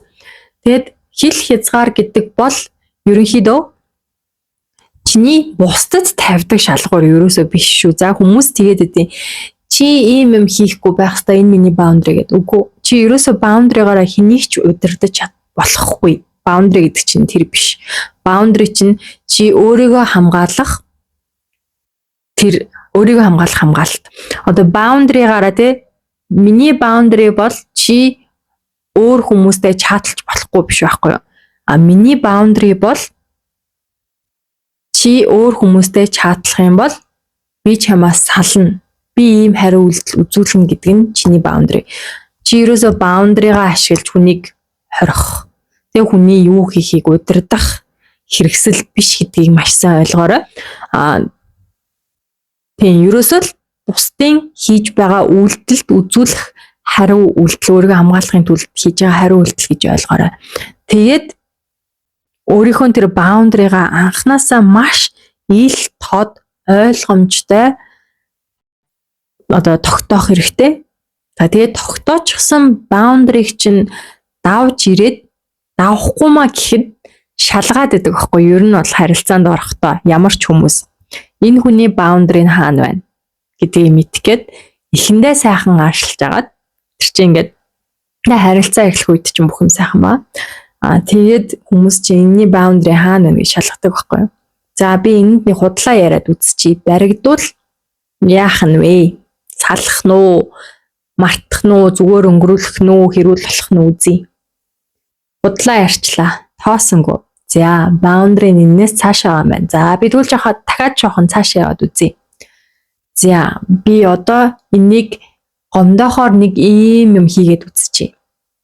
За намайг одоо амьдралаасаа зайлуулах нь яах нь харъя. За тэгэж явсаар агаад за би одоо нэг араар нь тавьчих. Бас л boundary чинь туршиж байгаа байхгүй. Анхны удаа тийм юм болоход зайл гээд зайлуулахгүй болохоор за энэний boundary нь баш дахиад цаашаа байгаа юм байна. Би дахиад төрж болох нэ л гэж ойлгоно. Ерөөсөө л миний одоо яриад идэг юм чинь тэр л байгаа юм. Чамайг араар тавьсан бол нэг л удаа араар тавьсан бол дахиад араар тавина. Тэр зүгээр ингээд boundary чинь тушаад үтсэн амар том риск гаргасан. Тэр хүн баригдвал чамд хаягдчих магадгүйгээ мэдчихсэн мөртлөө тийм үйлдэл хийчихсэн. Чи тэгээ уучлаад тэрийг ингээд хүлээн зөвшөөрснөөр энэ хүн энэ хүн ийм доромжлыг тэсэж чаддаг юм байна. Баундрын нээс ч дотгош байгаа юм байна. Миний төсөөлснөөс муу баундрытай юм байна тий. Дахиад би тэгвэл хэл хязгаарлал нь халтаад үзье. Хэр удаан төвчийг хараач гэдэг юм уу тий. Тэр ингээд чиний хэл хязгаарыг чинь ингээд сохроор тэмтэрсээр байгаа. За би араар тавьж болох юм байна. Араар тавилт бол одоо энэний хувьд хэл хязгаар биш юм байна гэд. Тэгээд магадгүй чиний хувьд үнэхээр ч баундрыг чинь тийм байгаагүй. Тэгээ чи тийм зүйлийг тэ байдаг л зүйлгээ хүлээн зөвшөөрсөн. Одоо угаасаа л иймгүй амьдрал гэж юу ах вэ гэл тэгсэн байгаа. За тэгжсэн нөгөө баундри чи одоо тэгээд гар хүрэхтэр эхлэв штэ. За би ингээд нэг чимхээд юм уу те түлхээд үзчихье. Надаас салах нь чи салсангүй. За тэгвэл би бие хүчрхийлэл хийсэн ч гэсэн энэний баундри чи энэс дотгош байгаа юм байна. Зохиод үзье. Зохиод зодуулчаад ч тэр хүнээс салахгүй байгаадаа бол за окей энэ хүн баундри байхгүй юм байна. Би хүснээр ашиглаж болох юм байна. Энэ яасан ч гэсэн надаас салж чадахгүй баундриг юм байна. Тэгээд тэр хүний одоо ингээ гарын шүс болоод амьдрын магадгүй амиа алдна гэсэн үг байхгүй юу? Тэгэхээр анханасаа баундрыг амар сайн тогтоогоод бүх бичлэгээ хийж дуусчаад шалгасан чинь саяны яриа хүртэл микрофон маань ажиллаад цэнгэн нусаад унтарчих. Ахаад бүгдний ярихаас за 19-р red flag би өмнө нь юусоо ярьсан болохоор гэхдээ ингээд мартаж санаа дахиад ярьчихгүй гэдэг айгу хэцүү байдаг юм аа. За 19-р red flag болохоор 19-р red flag болохоор love bombing амар сайн хийдэг. Love bombing бол mirroring гэж хэлдэг зүйлсийг хийдэг. За love bombing-ийг би өмнөх бичлэгээрээ тайлбарлаж ийсэн. Тэр нь болохоор ингээд нөгөө чамайг өөртөө татахын тулд амар сайн хүний дүрсгээд хорвоод байхгүй гайхамшигтай хүний дүрсгээд ингээд өөртөө дурлуулахын тулд тэ кино шиг чамайг одоо ингэж асар ихээр хайрлаж халамжилж одоо ингэж өөртөө түргэн тасах гад ингээд айгүй хурдан хайртай мартай гэжлээл айгүй их гівгэнт ингээд нөгөө хурдан нүүж ороод ингээд бүх юмыг хурдлуулах гал байдаг тий. Ингээд шүлэг мүлэг одоо бичиж өгдөг юм уу яа гэх тийм амар том үйлдэлээрээ хийгээд л тий. Mirroring гэдэг нь болохоор тол штэ тий. Чамайг өөртөө итгүүлж дурлуулахын тулд яг ингээд чиний үйлдэлүүдийг ингээд буцаага дуурайгаад тол шиг ингээд тусгачдаг, чамайг өөртөө чи харуулцдаг гэсэн үг. Тэнгүүд чи надтай ямар адилхан хүн бэ? За бид хоёр чи ингээд за энэ юм байна гэдэг урд итгэждэг байхгүй юу? Би тэгээ нөгөө нэг түрүүнд хэлсэн нэг залуугийн жишээ шүү дээ тий. Яг тэр болохоор яг тэгжсэн байхгүй юу? Амар ингээд миний тухайн үедээ одоо үзээгүй байдлаар намайг одоо эргүүлж тэ амар халамжилж хайрлж би одоо ийм хүн байдгийн бах та гэж боттол одоо намайг эргүүлжсэн. Тэ mirroring бас хийгээд яг надад харахыг хүсдэг зүйлсийг маань гэх юм уу одоо тэгээ тэр өөрөө ийм нөгөө айгүй ажигч гэрхаа хүн байсан л да хүмүүсийн ийм янз бүрийн одоо жижигэн зуршил муршил одоо ийм зан араншингийн онцлогийг бол амар тийм хардаг нүдтэй тэгээд ийм амар ажигч гэрхаа байдлаа ингээд яг хүмүүсийг судлахад зориулаад тэнгуүтээ ингээд тухайн харьцаж байгаа хүндээ яг өөрийг нь хамгийн ийм одоо эерэг юунуудыг зан чанаруудыг буцаага харуулчихдаг юм билэ. Тэнгүүд эн чинь надтай амар адилхан яг ийм үзэл бодол модал бүх юм нь адилхан ийм хүн байсан байх шүү тэгээд айгу хурд итгэж чаа. Тэгээд тэр чинь ингээд надтай ингэж хэсэг үерхэж байгаа саяхан манай найзтай бас ингээд одоо болцож эхлээд бид хоёр тийм мэдээж ингээд сайн найзууд юм чинь хоорондоо юмаа ярьсан чинь ингээд нөгөө pathological liar тэгээ love bomb хийдэг, тэгээ mirror хийдэг гурлаа ингээд илчлэгдчихэж байгаа байхгүй. За хамгийн наазахын шинэхээр би тэрийг ямар сургуулийн ямар анги төгсснийг нь мэддэг. Тэгсэн чинь манай найзтай ярихтаа болохоор би танаа сургуулийн тэр тэнхмийг төгссөн гэж хэлсэн байгаа байхгүй юу.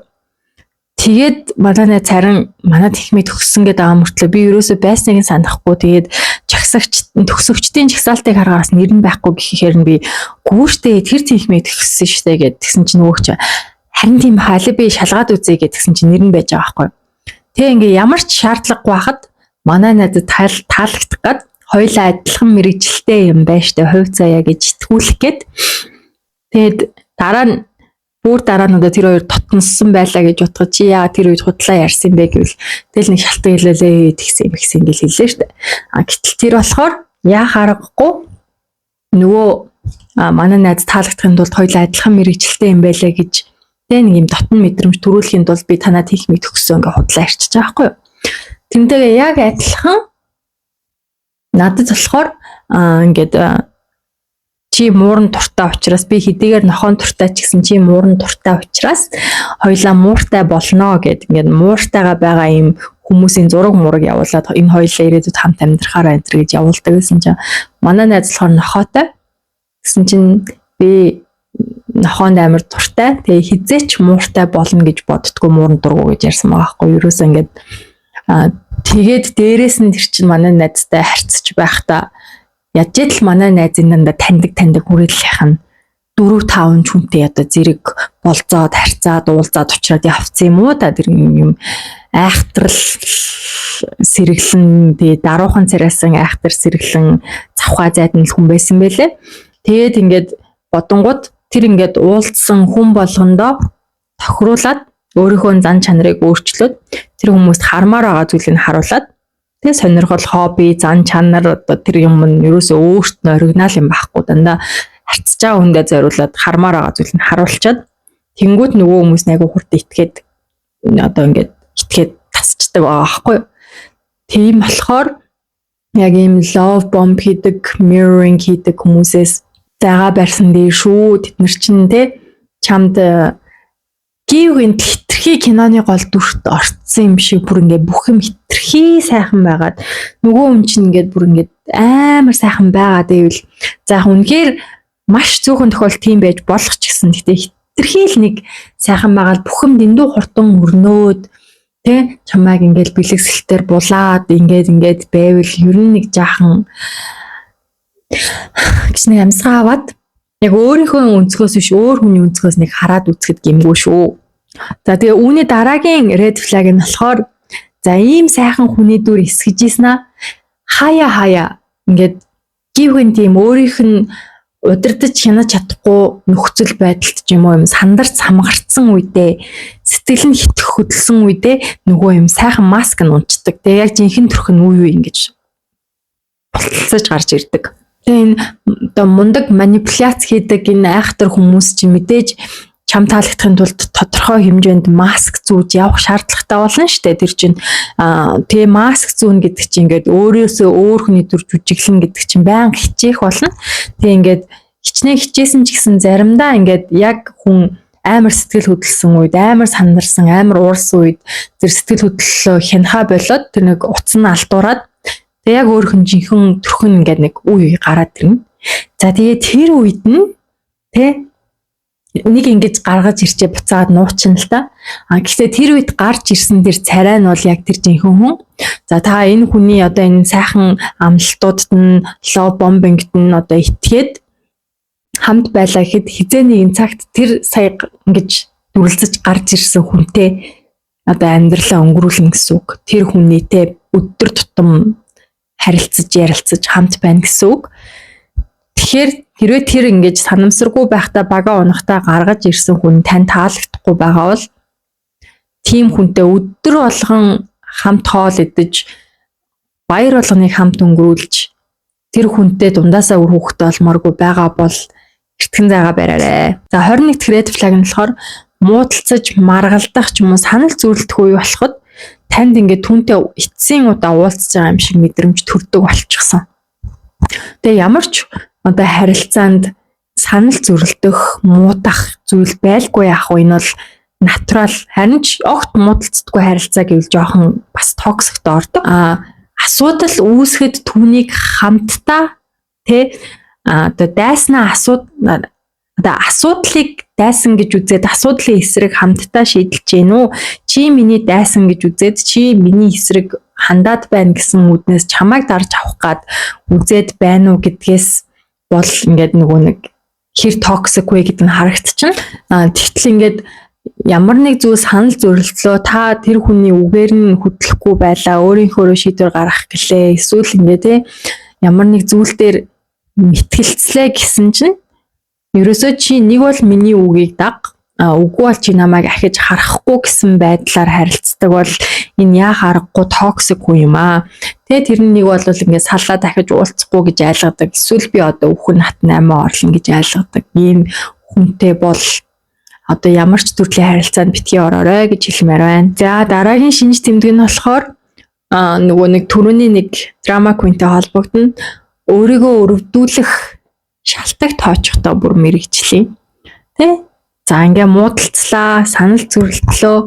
За эсвэл ингээд чамайг уурлуулах, бухимдуулах, гомдоох зүйл хийлээ. Эсвэл нэг зүйл хийсэн байсан баригдлаа. Тэрэнд нь чи гомдож уурлаа. Тэгэнгүүт би чамайг гомдоосон ч гэсэн тэрнээсээ болоод чи над руу уурлаж байгаа учраас би хохирогч гэсэн байдлаар үргэлж дандаа өөрөө хохирогч болдог. Эсвэл тэ одоо уучлалт гуйхай оронд шалтгаан хилдэг. Тийм хүн байвал одоо бас токсик хүн байна. Гэтэ энэ дээр нэг нюанс байгаа шүү. За хүний дургууг нь хүргэх юм хийлээ. Түүнийхэн хариуд цохиж цодсон бол за тэр хүн өөрийгөө хохирсон гэж ярих нь яалтчгүй юм шүү.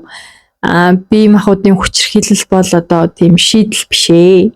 Юу ч хийсэн бай хүнийг одоо тий зодож цохих болохгүй. Энэ тохиолдолд яах вэ гэхээр та ер нь бол нэг бол салнаа эсвэл одоо ингээд үг хэлээрээ очроо олоод одоо уучлалт гэсэн уу яана. Тэгтээ нөгөө үнэндээ бол гар хүрнэ гэж бол байхгүй гэж хэлмээр байна шүү. Нэгэнт гар хүрчихсэн бол ямар ч шалтгаантай байсан бэ? Одоо зодуулсан хүн хохирогч болно. За 23 дахь red flag нь болохоор саяныхтай холбогдсон хүчирхийлэл үлддэг. Ямар ч төрлийн хүчирхийлэл үлддэг хүн те сэтгэл зүй, үг хэл одоо бие махбод санхүүгийн хүчирхийлэл үлддэг юм уу? Одоо үлдэх магадлалтай хүн байвал тэр хүнийг та хайраараа тэ төвчээрээрээ өөрчлөлтгүй маа. Тийм юм байдгүй маа миний хүүхдээ. Чи өөрийнхөө одоо цаг хугацаагаар залуу насаараа эрүүл мэндээрээ амь насаараа хохирмооргүй байгаа бол эртхэн шиг тэр хүнээс салаарай. Хүчирхийлэгчийг хайраар төвчээрээр өөрчлөн гэж байдгүй юм шүү. За 24 дахь red flag нь болохоор ямар нэгэн зүйлд донтсон хүнтэй анханасаа битгий нийлээрээ. За донтолт гэдэг нь гэхдээ мэдээж өргөн ойлголт л тоо. Тэн дотор чинь тий одоо кофенд донтсон хүн байгаа. Одоо кофенд донтсон хүнтэй битгий нийлээрээ их хайшаа энэ ч одоо нэг тийм айхтар хортой донтолт бол биш шүү дээ. Гэтэл тэнд те нэлээд хортой төрлийн донтолтууд байгаа те сэтгцэд нөлөөлөх мансууруулах юм бэлтгэлд донтсон хүмүүс, архин донтсон хүмүүс, мөрөдө тоглоом донтсон хүмүүс те секс, порно донтсон хүмүүс гэх мэт одоо өөр төрлийн донтолтууд байгаа. За тэгээд дахиад хэлье.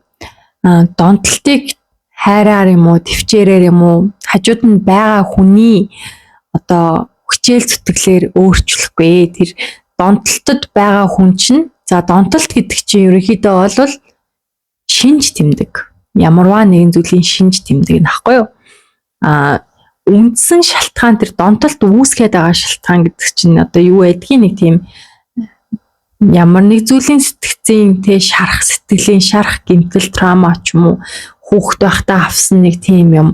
За ямар ч лээсээ энэ дотор нэг шарах байгаад байна.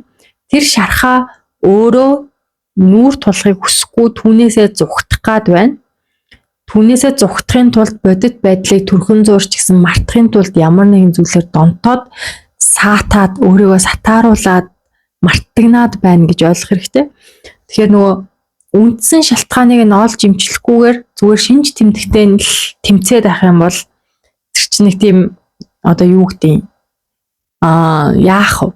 Нэмэртэй ч гэсэн яг асуудлыг уул сураар нь одоо шийдэж чадахгүй. Тэгэхээр нэг одоо архинд донтсон хүн байна, яах вэ, ийх үү, наалт наах уу, ингэхүү тэгхүү гэж нэг тэгтэн штэ.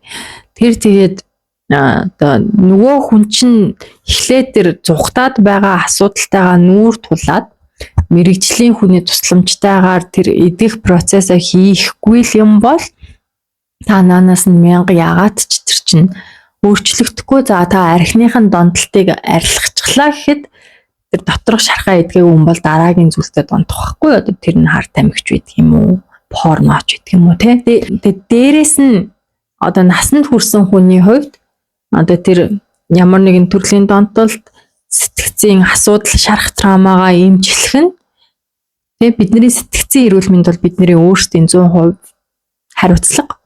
Өөр хүн тэрийг ялцааж болохгүй. Нөгөө savior complex гэх аврагчийн комплексороо би энэ хүнийг аварч иж өөрийгөө мундаг хүнээр мэдэрнэ, өөрийгөө хайрлуулах хэрэгтэй гэж бодно.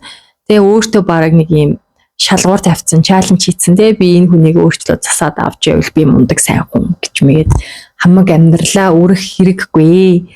Одоо юу гэмдэ наадах чинь бас нэг төрлийн бас нарциссизм баггүй юу?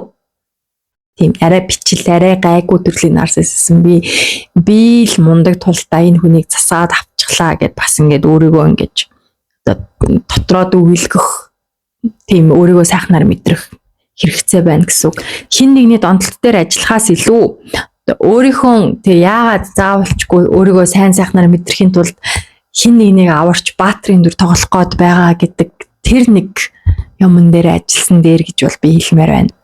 25 дахь red flag. За зан араншингийн одоо ноцтой эмгэг гэж нэрлэгдээд байгаа narcissistic personality disorder буюу нөгөө narcissist хүн мөн antisocial behavior буюу нөгөө түрүүнд дурдсан sociopath, psychopath хүмүүс. За энэ бол ерөнхийдөө хэр барагтай эмчлэгдэхгүй, ер нь эмчлэгддэггүй одоо эмгэгүүд. Тэгээд ийм эмгэгтэй хүнийг та нэг хүмүүсийн уянгалдаг шиг хайраараа төвчээрээрээ одоо өөрчлөн гэж байхгүй. Та тийм хүмүүстэй нийлэх юм бол, эргэн тойрондоо байлгах юм бол ерөнхийдөө өгсөөр өөрөө дундраад тэр хүмүүсийн одоо юм тоглоомын шатрын хүү болоод дуусна гэсэн үг. Гэхдээ яг энэ narcissistic personality disorder болон sociopathy, psychopathy энэ төр болохоор тусдаа бараг задлж ярмаар том сэдвүүд.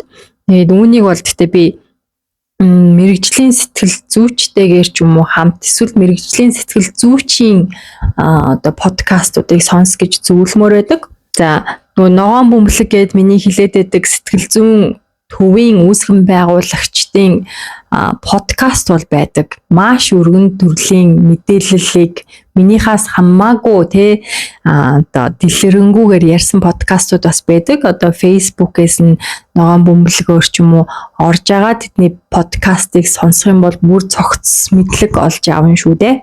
26 дахь red flag болохоор нэг тиймэрхүү хүмүүс байдаг шүү дээ.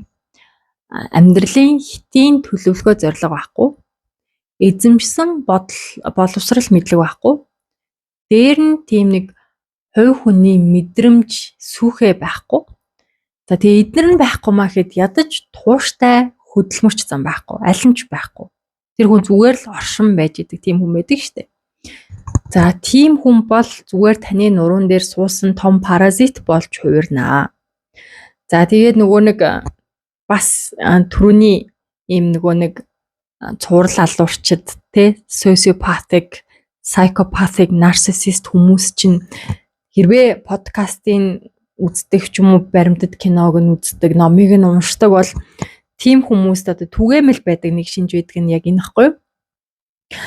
Гаднаасаа бид нар ингээд ийм сэтгэл булаам харагддаг, charisma өндөртэй одоо IQ нууг нь сайн мөртлөө дажгүй сургуульд орчдөг мөртлөө сурч чаддаггүй. Дундаас нь хайчдаг. Ажилд орлоо. Ажлаасаа нэг бол уйдаад гарчдаг. Эсвэл олигтой юм хийж чаддаггүй учраас халагдчихдаг. Тэгээ ингээд аюу их ажил ойрхон солиод аюу уйдамтгай хөлбөрөмтгөө нэг газараа ерөөсөө тогтвор сууршилтай байдгүй. Тэгээ ингээд зүгээр юм харагдах байдлын юм өнгөц сэтгэл татах чадвараараа дамжуулаад ингээл нэг газараас нөгөө газар руу өсрээд яваад байдаг. Тэгээ юм хитийн төлөвлөгөө байхгүй өдрөөрөө ингэж аргацааж амьдардаг хүмүүс байдаг. Тэгээд ийм хүмүүс болохоор ерөнхийдөө тэгээд яг одоо хин нэгнийг олж аваад тэрнийг одоо ингээд шимж сорж амьдрах хүсэлтэй байгаа. Тэ ядчил нэг бол боловсралтай. За боловсрал мэдлэгийг эзэмшиж чадаагүй маа гэхэд хувь хүнийхээ ийм гүйлгээ ухаантай тий сэргэлэн ингээд юм бүтээчих мэдрэмжтэй. За энэ хоёр нь байдгүй маа гэхэд зүгээр л тууштай шаргуу бууж өгөхгүй хөдөлмөрч зан. Тэгээ энэ гурийн аль нь ч байхгүй хүн бол уучлаарай чи зүгээр ингээд сайхан амьдрах гэхээр хөлнөөс чинь том буул харж болов зүүцсэн юм шиг чамайг доош нь татаад лаа гэсэн үг. Анханасаа ийм хүнийг нь мэдж байгаа бол хичнээн сэтгэл чинь татагдаад хичнээн ч хайртай болсон ч гэсэн тэгээд ирээдүйн амьдралаа л бодол төсөөлөл дөө чи тэ гав ганцаараа дээрэс нь ингээд үржиж өсчгөөд ингээд арагшаага хойш татсан нэг тийм паразитик дижэмэр байна уу үгүй байна уу гэдгээ сайн бод. 27 дахь red flag болохоор чамайг одоо савл хийвэл шүүмжилж гоочлдог. За ямар ч зүйлд одоо шудраг зөв шүүмжлэл байх нь зайлшгүй зүйл. Үүний тусалцаатайгаар альва зүйл хөгжиж идэг.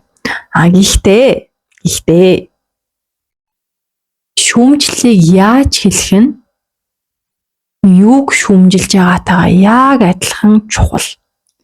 За саяхан нэг Facebook-ийн групп дээр эмэгтэйчүүдийн гоо сайхны групп дээр нэг юм пост орсон. Миний хамгийн дотны найз маань олон хүмүүсийн дэргэд чи чинь ямар муухай үрчийч хэвэ гэж хэлсэн гэдэг чинь. За доор нь маш олон эмэгтэйчүүд ийм комент үлдээсэн байсан. Найз чинь чамайг гэж ботсондоо л хэлсэн байлгүй дээ.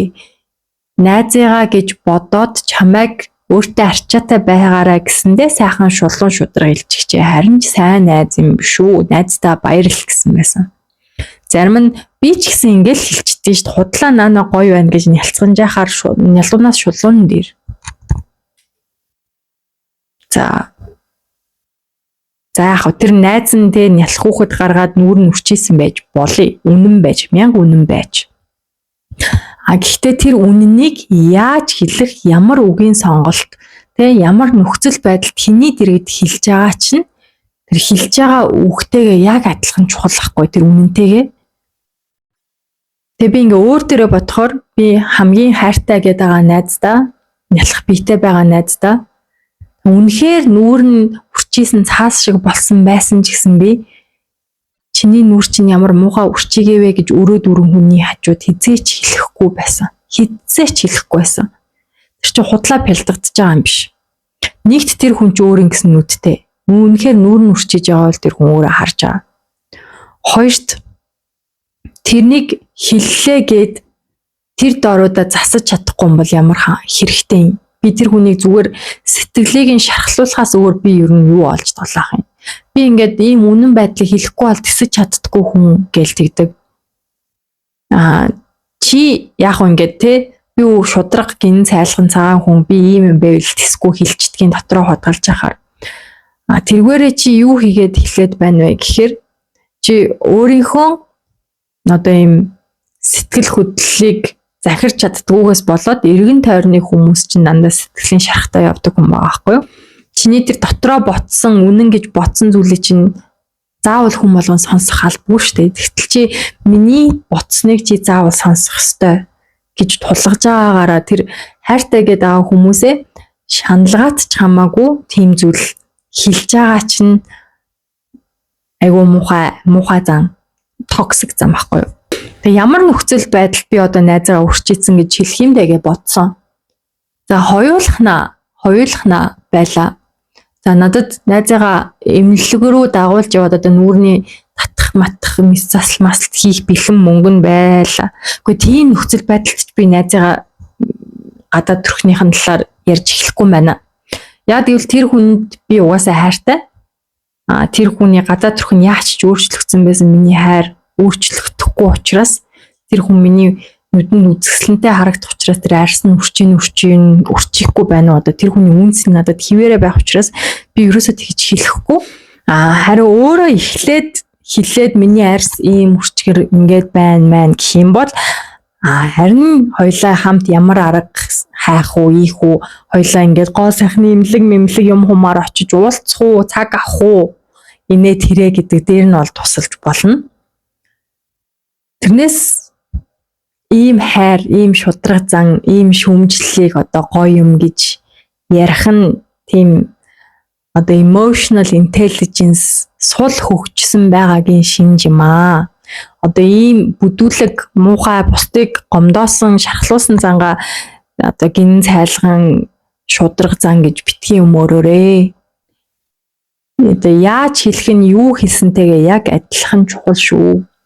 28 дахь одоо red flag нь болохоор та өөрөө тэр хүнд одоо дургу болсон.